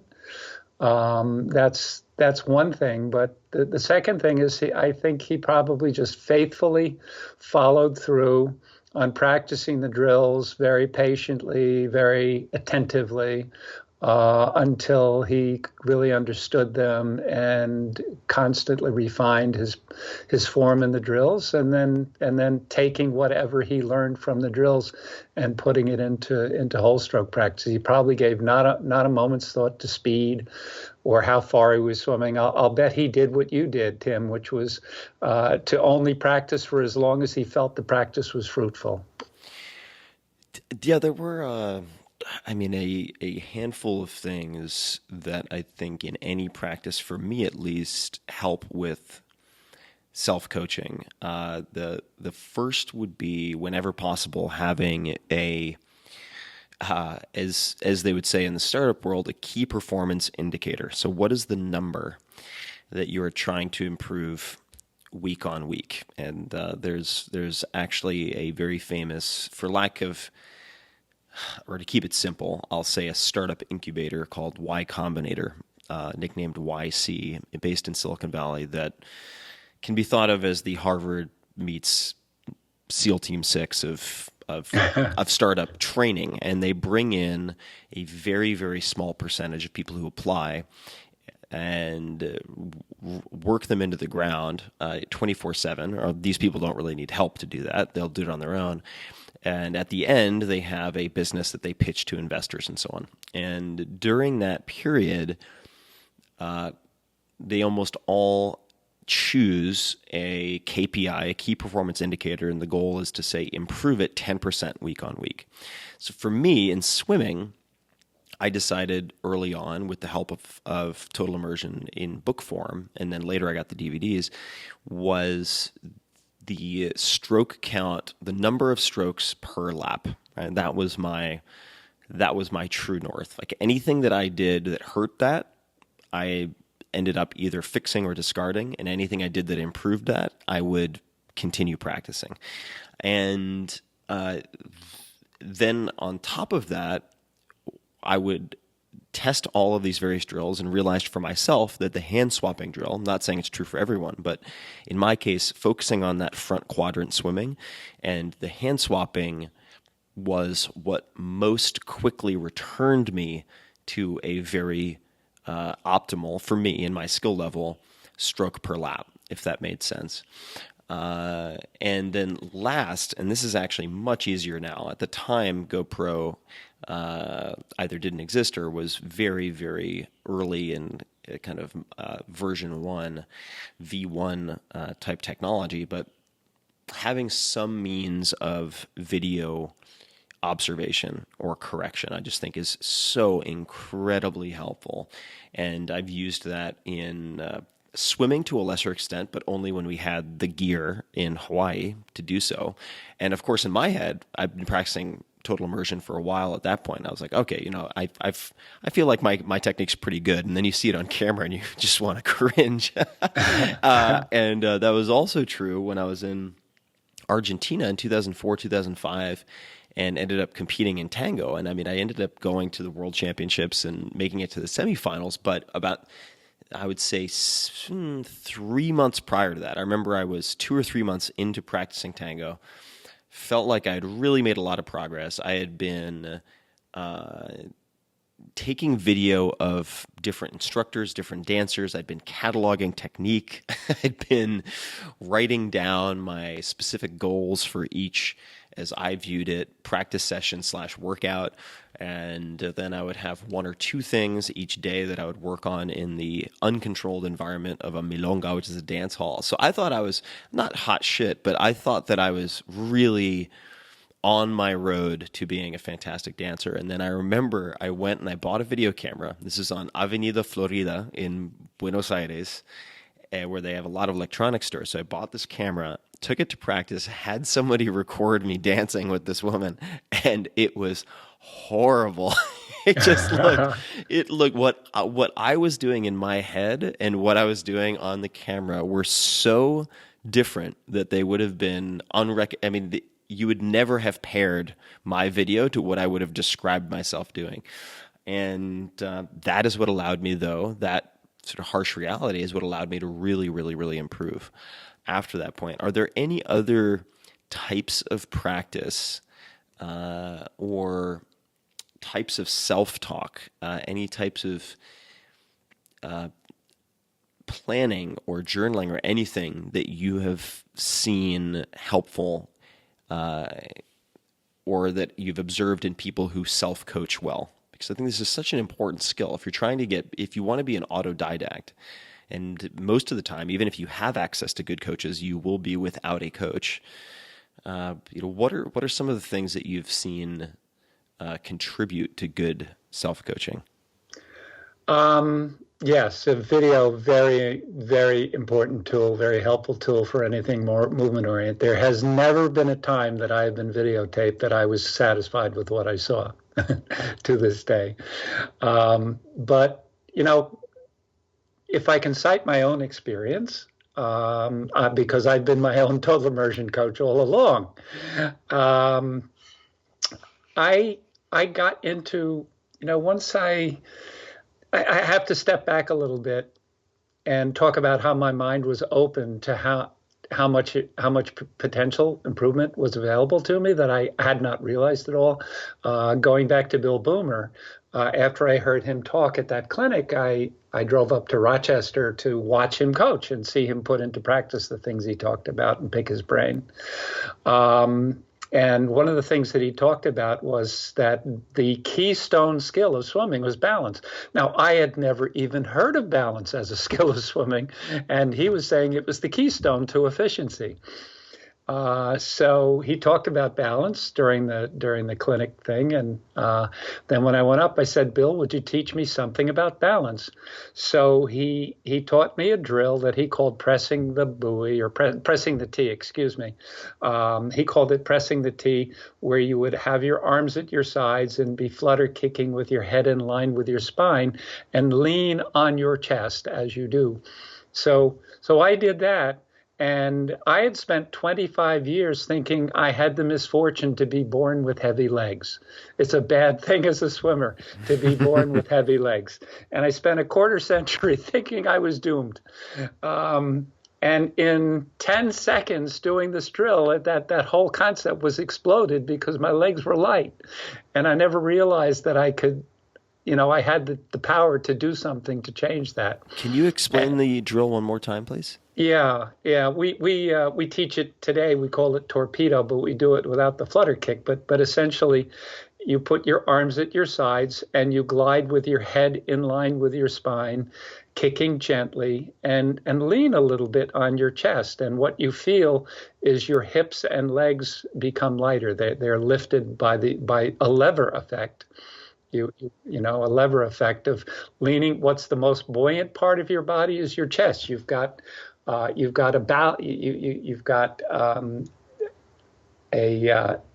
your lungs in there that hold 6 liters of air. That's the most buoyant part of the body. So when you lean, it's like pressing pressing a volleyball into the water. Press down on a volleyball, it's going to push back. So if you keep pressing, it's going to push back somewhere else, and it lifts up your hips and legs. Got it. And he called that pressing the T, because the T was the intersection of your spine, and if you stretch your arms out to the side, that's where you press.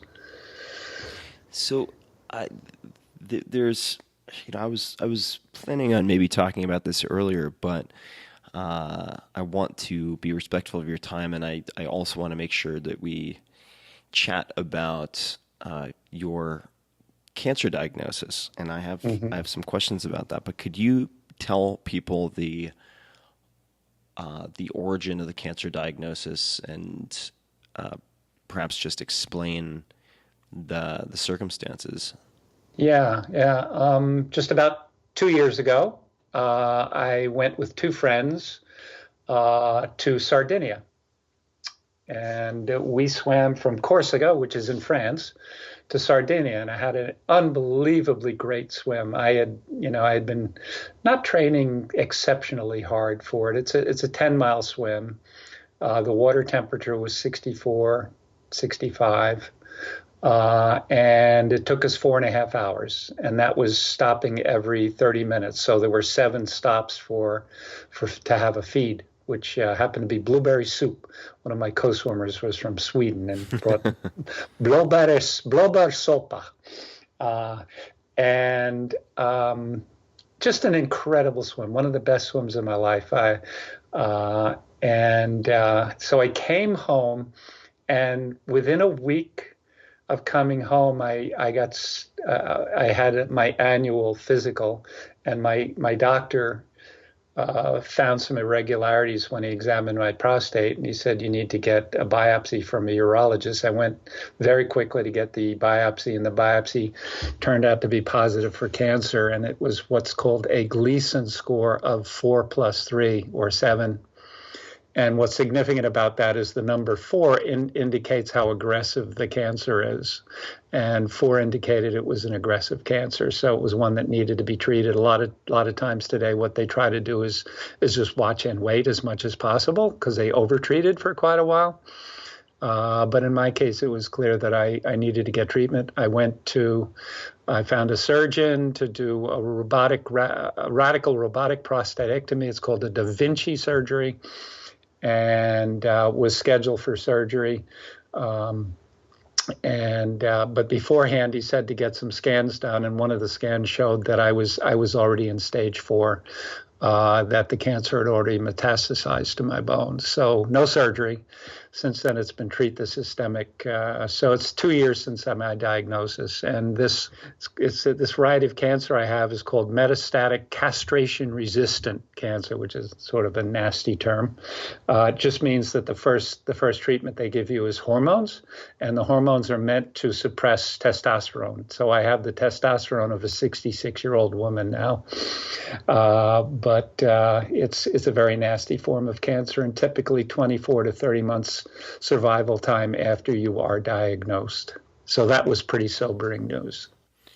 How are you?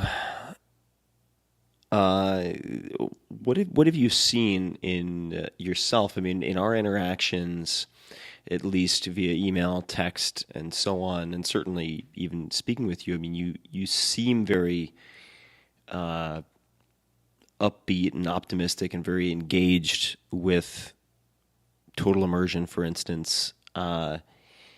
What changes have you observed in yourself, just mentally or psychologically, since the diagnosis?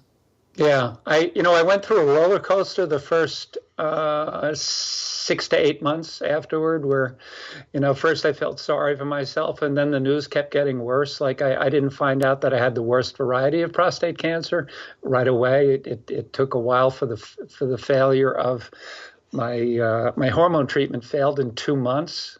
The cancer started growing again, and they usually look for 2 years of cancer suppression from that. And my oncologist said to be straight with me on this, doc, and he said it's the far side of bad news.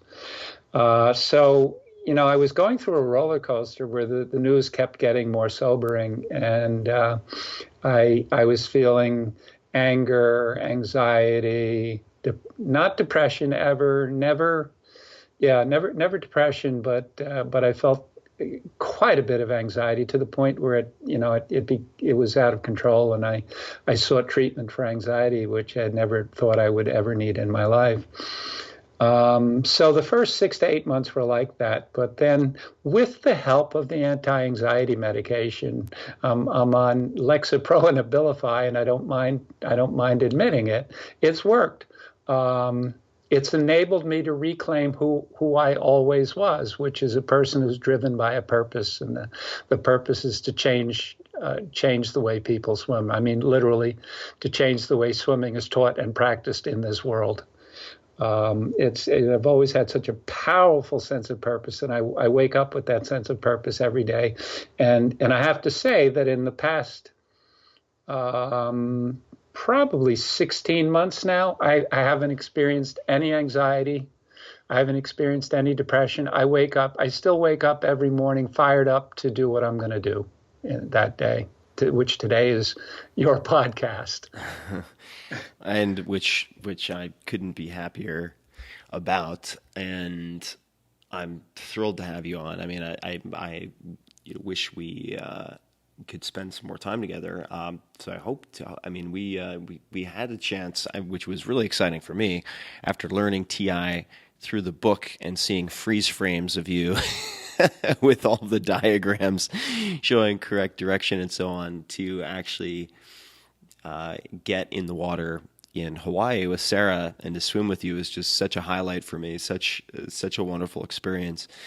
Tim, it was for me as well, and I really feel the need to say this, but that knowing all you have on your plate, and especially in the midst of that TV production, and knowing what I know about your hunger to learn new things, I just had always assumed, because we were friends from a distance, and we met for dinner in San Francisco one time, but we were friends from a distance with periodic contacts.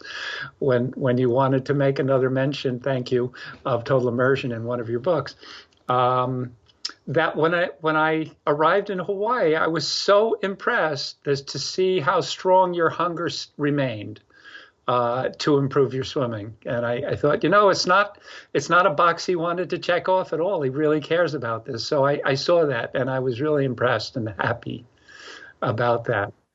Well, thank you. Yeah, it's really been a foundational skill for changing my life for the better. And furthermore, I mean, it's given me this toolkit, which is very clear, very counterintuitive, but very clear, with which I've been able to take part, of course, just drafting on what you're doing, but in, say, helping Sarah and watching that complete transformation take place, and helping some of my friends who I've run into who say the same thing that I said when I was, say, 25. They say, "Oh, yeah, I just don't swim. No, I'm just not comfortable in the water." And usually what I'll say to that is, well, why don't we just take an afternoon and come with me to a pool, and we'll just find a lane that's 4 feet deep, and let's fix that. and they're like, "What? What do you mean fix it?" What's I don't have time. Nice is that you feel empowered to teach others. I love that. Yeah. There's nothing I like better. Yeah, and it's really just getting them to that point that I experienced with Total Immersion after the first day of training, which is, oh my God, I can actually do this, which is, I mean, similar to the experience you had with the drill you did with pressing down that you now teach as torpedo, where you realize, oh my God, this story that I've been telling myself, my legs are heavy, I'm just cursed with heavy legs, is completely, it's either unfounded or completely fixable, right? And what else am I capable of changing about my swimming? And it's turned out there's nothing I can't change.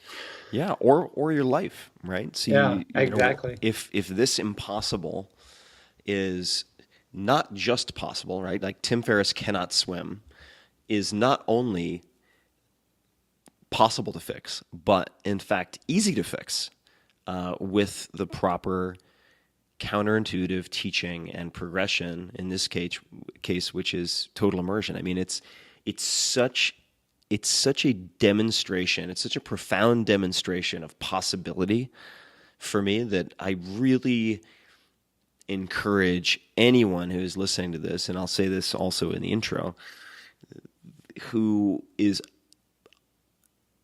unable to swim or views themselves as being unable to swim or is a poor swimmer, to just try this, because it will open your eyes in such a way that you not only look at swimming and water differently, but you will look at other skills in your life differently as well. I mean, after Total Immersion, that's when I started asking myself, what are the other impossibles? What are the other things I've told myself I just can't do? Like play basketball or shoot a basketball was another one. Let me re-examine that. And then I found a method that is sort of a corollary, in a sense, to Total Immersion, but for basketball. It turns out, I think I might be getting the name wrong, but I think it's Rick Torbett teaches basketball shooting in a way that you would find very much a close cousin to TI, and it just makes sense. And I was like, okay, wow, okay, that's 2 for 2 now. What else is there? I thought the same thing when you described your first tennis lesson. Exactly. Oh yeah, Lorenzo, same story. The way that he teaches, like, okay, this immediately makes sense. It is perfectly sensible, and yet I've never seen anyone teach this way. It's really a gift that you've given and continue to give to the world. So, on behalf, it's a crazy thing. No one else is still teaching this way. We've been doing it for 30 years with incredible success, and we're still the only ones teaching this way. Why is that? Why is that? Why do you think that is? I think there's just a lot of built-in resistance to change in the world of swimming, as there are in many places. And they believe what matters is how many laps you do and how strong your pull and kick is. They persist in believing that. And so, what is the first thing you learn when you take a beginner's lesson is how to kick and how to pull, and that's really putting the cart before the horse if you're not comfortable in the water. Oh yeah, I mean that'll just guarantee, at least in my case, that you need to breathe 10 times more urgently than you did otherwise. Yeah, no, we've cracked the code, so to speak, and it works. It just works every single time. Well, Terry, I want to make sure that we wrap up in the next couple of minutes. But what would you like to share with people who are listening? In other words, if there were recommendations you have, certainly checking out Total Immersion is a no-brainer as far as I'm concerned, and we can get to where they can find more on that and so on in a second. But is there anything else you'd like to convey, anything you would encourage people to ask themselves or suggest that they do, since we have quite a few people listening, I'm sure, at this point? We haven't gotten too much into the how-to. Maybe I can share a few how-to suggestions that people can try. Yeah, let's do it. And some principles. I always like to go back to first principles as the basis for anything that matters, anything we care about doing well. And so I'll share 5 first principles of intelligent, improvement-oriented swimming. First is to recognize that as a human swimmer, you are an energy-wasting machine. DARPA, the Defense Advanced Research Projects Agency, in designing a swim foil for the Navy SEALs back in 2005, they did an efficiency estimation for a group of lap swimmers. These were not tutored or coach swimmers, but people who think they're pretty okay. They swim laps a lot, and they found they were only 3% efficient. 97% of their energy was going into something other than locomotion. So as a human swimmer, you are naturally an energy-wasting machine. And in everything you do, focus on saving energy. before you focus on increasing fitness. That goes back to what Bill Boomer said. Conditioning is something that happens while you build, refine, or imprint skills. So that's principle number one. Principle number two, most of what we know about swimming is wrong. All our primal instincts about swimming lead us astray, and most of what we hear are not helpful. So you really have to exercise critical thinking. If someone suggests you try something and it doesn't seem to work, well, maybe it wasn't a good idea. If they suggest you try something, or Tim asks you to go to the pool with them in a 4-foot shallow area, and you experience something thereby that works, then trust in your own intuition about things, and don't feel that you have to believe what you hear from authoritative sources. Principle number three, it's obvious that efficiency is not natural for humans. Inefficiency is natural, but is entirely learnable, as Tim discovered in a period of 8 weeks where he went from swimming 20 yards in a pool and being exhausted to swimming a mile in the ocean. It's learnable. Anyone can learn to swim with great efficiency and then improve on it continuously by applying the principles of mastery, including love the plateau. Principle number four, if you want to swim with more ease or more efficiency, think about what you can do to make your vessel sleeker. And when I finish with the 5 principles, I'll just mention 3 or 4 simple action items for the next time you go to the pool. But strive for a sleeker vessel. It's a universally unquestioned truth among naval architects and scientists who study fish. So why should it be different for your body? And then finally, strive to swim in a way that you use your body as a whole. Resist any suggestion someone tells you to just pull or kick, or separate the pull and kick in your training. Strive for a seamlessly integrated movement that is based in the core. So those are 5 first principles worth listening to again and writing down, I think. And on number 5, just before we get to the action items, just to give an example of that integration that was one of these aha moments that we've been talking about, for me at least, was the idea that you not use your legs for propulsion. So if you don't think about your legs in swimming as a propeller, but instead use a very small flick of each leg to turn the hips and therefore turn the shoulders, so that you're going from that fuselage right to fuselage left and back and forth, it changes the entire nature of swimming, right? So that was just one example of integration that I found hugely helpful. The toe flick illustrates 3 other principles that I just mentioned. Human swimmers are energy-wasting machines. So what are you focusing on with a toe flick instead of leg turn? Saving energy. Yep. Principle number 2, most of what we know about swimming is wrong. What did you know about swimming before you learned TI? What did you know about the kick? Put no in quotes. Had to use it as a propeller to push me forward. Absolutely. All right. And principle number 5, principle number 4, strive for a sleeker vessel. So rather than focusing on propulsion and a bigger, stronger kick, you used a smaller, lighter kick, and it really worked. Yeah, it's wild. So 4 of the 5 principles were illustrated by that one thing. And the same thing with your hand swapping. Mm-hmm. What you were accomplishing there was a pull that was a little more patient, a little slower probably, but you were using your arms to reduce drag. Yep, definitely. And it also helps pull together the pieces in terms of integrating your stroke. Just that timing is one of the things. Stopping the kick, which is interrupting your natural rhythm, but also having that timing in your arms naturally promotes an integrated technique where all the parts are working together. Mm-hmm.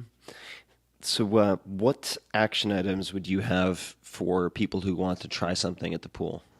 Yeah. So action item, and I would suggest that you don't swim long distances while trying these. If you can swim anywhere from just about 5 strokes to a half a lap, and feel that you're doing it, that's good. You don't have to leave one end with an feeling that you're obligated to go to the other end. So the very first of these would be hang or align your head. Most important, the most fundamental thing, the first thing we always teach is hang or align your head. You could visualize perhaps that there's a tow line attached to the top of your head, pulling your spine directly forward while you do everything, the stroking part of it, that your spine is always moving forward. So get your head aligned would be number 1. Number 2, use your arms to lengthen your body, not to push water back. You're still going to push water back, but by using your arms to lengthen your body, you're promoting 2 things: a lower drag profile, and a complete movement. You're focused on completing the movement. A lot of people think about finishing the stroke back by the hip. Finish it to the front instead. The third is what Tim just mentioned, which is you cannot go wrong by kicking less. Just always keep that in mind. You cannot go wrong by kicking less. Kicking is a great way to burn energy and a great way to create drag. It's a very poor way to create propulsion. So those would be, and one more. Anything you do more quietly is more effective and efficient. So whatever you're doing at a given moment, in the next lap, strive to do it more quietly, and it will be better. So align your head, lengthen your body, kick less, swim more quietly. 4 action items.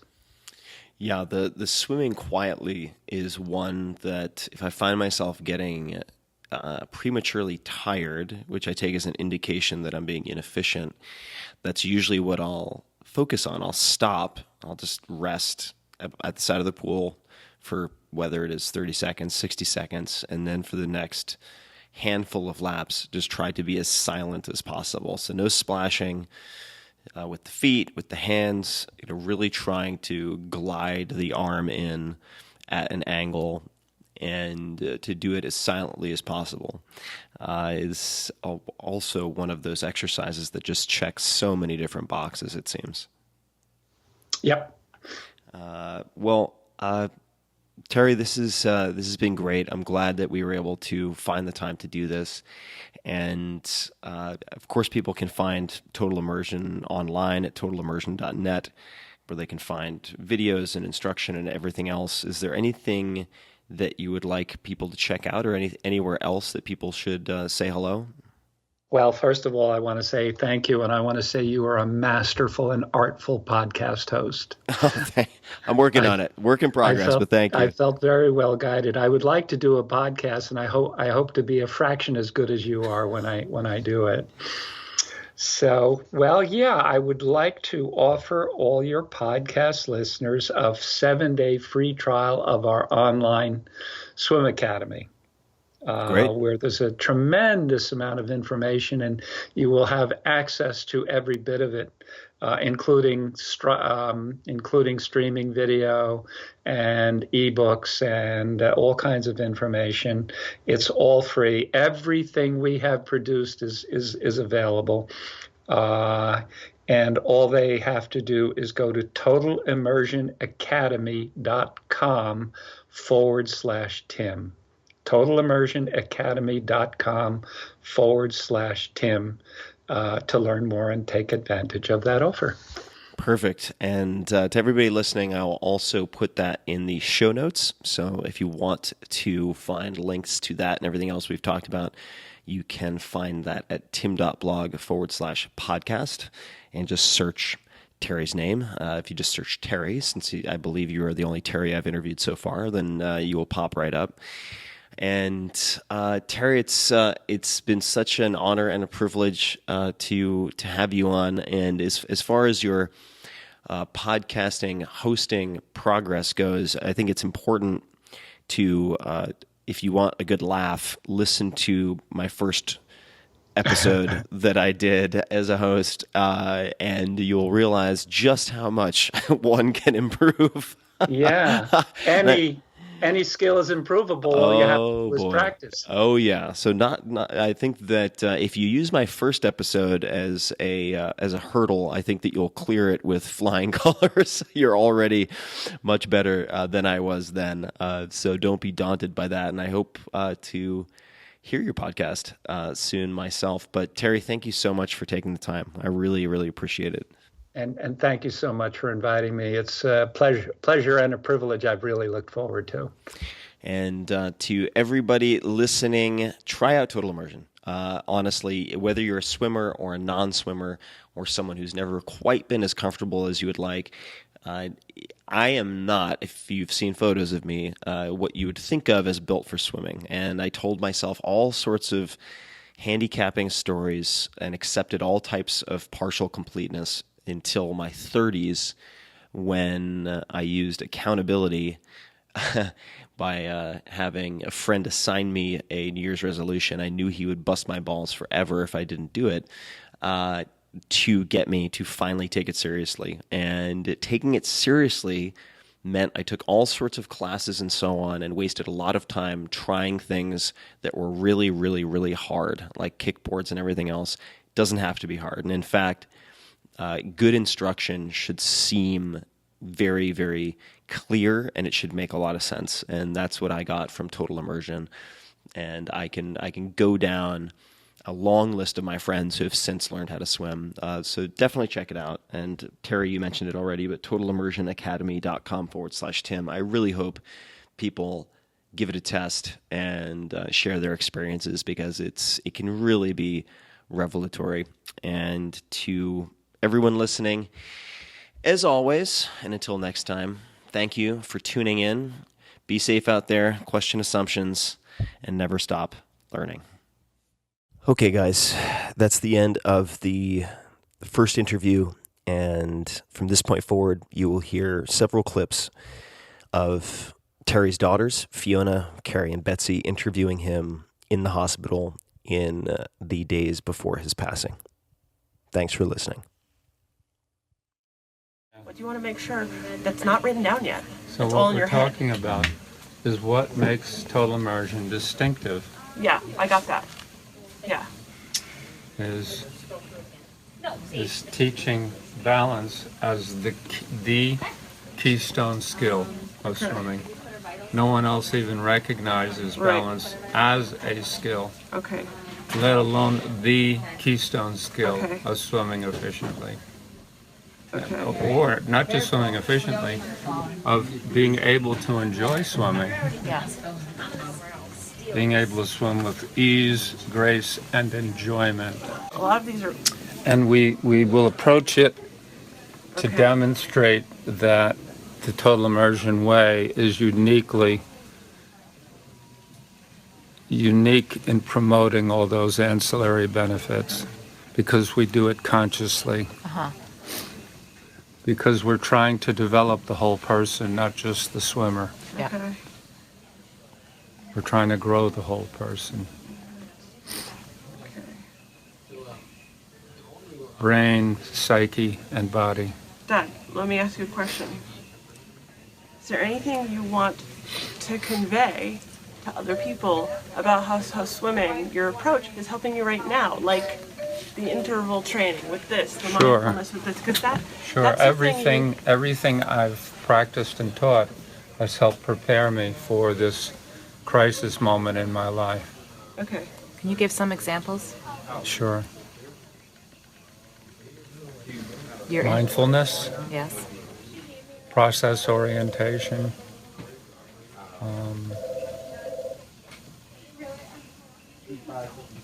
Like the way that you're drinking? Right. Focus points. Focal points. You want to say what your focus points for drinking are? That's what mindfulness, I meant by mindfulness. process oriented? I'm used to doing things guided by focal points and attentive to focal points. Talk about your And- experience with learning to drink. Talk about Talk- But I have to learn, after my stroke, I have to learn to drink all over again. And I'm applying the same process to learning, reteaching myself how to drink that applied to teaching myself how to breathe seamlessly while swimming freestyle. So List your focus let's points. break it down. Yeah. Because this would be really helpful. So my focal Break it points down. for What are your drinking focal are points? sip, exhale, relax, swallow, repeat. Right. And then rest interval. And rest interval. And you treat those like you treat repeats when you're swimming in the pool. Yes, I do, exactly. Recognizing that what I'm doing is training my brain, because parts of my brain have been injured, parts of my brain that control swallowing properly and not aspirating have been injured, and I have to train new neurons to take over that task. Right. And the only way to do it is with a conscious process where I connect the motor and cognitive neurons that are associated with that activity. Yes. About the What about the I emotional think we've aspect? got the important points. Is there The has emotional aspects is of to be this- non-judgmental. of this experience? Making mistakes is essential to learning. So that when I make a mistake, that I can recognize the mistake, that I can analyze the mistake. The only way to avoid it in the future is to recognize it, analyze it, and then come up with a strategy to avoid it. Right? Yeah. How do And you? I do that Yeah. by recognizing that I have to exhale before swallowing Okay. But what about the emotional to aspect? close the epiglottis. Yes. That's more technical, though. I mean, like fear, anxiety, anything like that. Do you feel like your practice I'm just in a detached, almost clinical place You are. okay. in doing this. So let me, because my metaphor is you're swimming, right? You're swimming English Channel. You're swinging around Manhattan, Yeah. right? Right. And you're in rough water and you're Right. struggling, right? Yeah, recovering from a stroke. So To recover from a stroke is like training to swim around Manhattan. So when you enter rough water, there's a lot of turbulence around you, which there is in Right. this room. Talk slower. I'm There's a lot of recording. turbulence around you. How would you compare that to what's going on in your mind when you're swimming in turbulent water versus being in a room That with a lot the of... rougher the water, the rougher the water, or the more turbulent my surroundings, the calmer I have to be. Okay, you have to think about how this is going to sound in playback. External turbulence, internal calm, and there has to be. The more external turbulence I encounter, the more inner calm I must cultivate. All right, is there anything else you want to talk about as far as stuff you want to get that? So you still had to work You know, I on- think a rare, very important element in this book is the fact that I'm writing the entire book with stage 4 cancer Yes. and So talk dealing about- with things like strokes Yeah. as I'm writing the book. Yeah. That's gonna be in the intro. Yeah. We want that to be prominent. Yeah. We want Absolutely. readers and potential readers to know this as they're thinking about, as they're contemplating And how whether do you? to Because not everybody will have an. order and read the book. Yeah. And how do you feel like people can apply that? I want that the knowledge press, to I want that to themselves? be in reviews of the book, and Right. But how do you think that knowledge, people can apply that to themselves, understanding that it's not about ideal I think circumstances? it'll add an element of drama, Well, yeah. right? Don't you think? I think it'll life drama. It'll add an element of life drama. Can I scan your bracelet? Sure you can. Okay, hold on. Sorry, then. How am I a different person writing this book than the person that wrote Yeah. the original book? Okay. Blue This and is yellow. this is a big part of it. How are you a different person? Well, I'm 65 and 66, I was 45 then. Yeah. What are my life experiences that I'm bringing to it this time? So talk about that. Well, Stage 4 cancer yeah. and the stuff that's come with it. And Dad, I think it's also important to note what is going on right now, which is very serious, and they've told us is life-threatening. But you said, been saying that this is not the end, and you're going to get through this. I'm going to get through this. Yeah, and have many more healthy years. Good. And that my practice and work and everything I've been teaching have helped prepare me for this, like almost nothing else that I could have done. Yes. What I'm teaching you in this book. Now, can I interject something? Because we talked about this yesterday.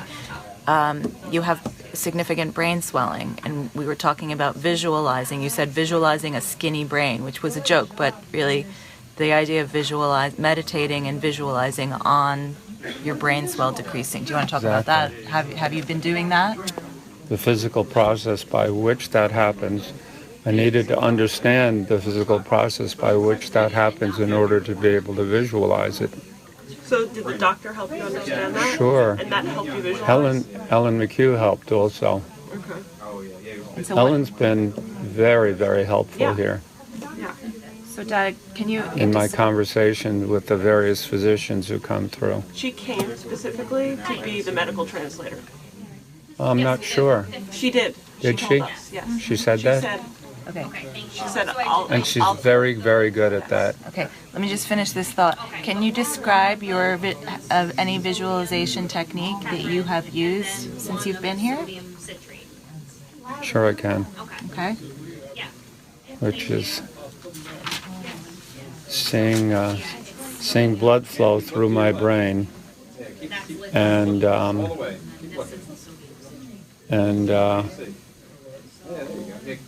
Keep trying to look that way. You want to try and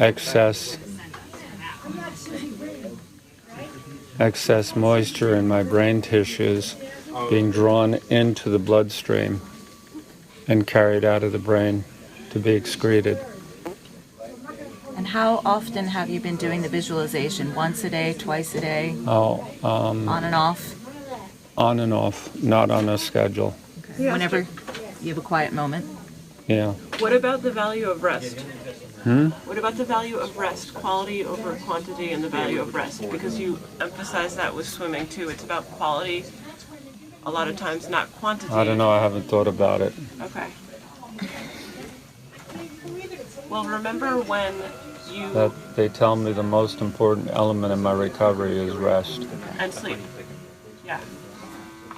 The doctors here. So I see a connecting thread with that and your other, you know the injuries that you had during the year that you broke all those records, Dad?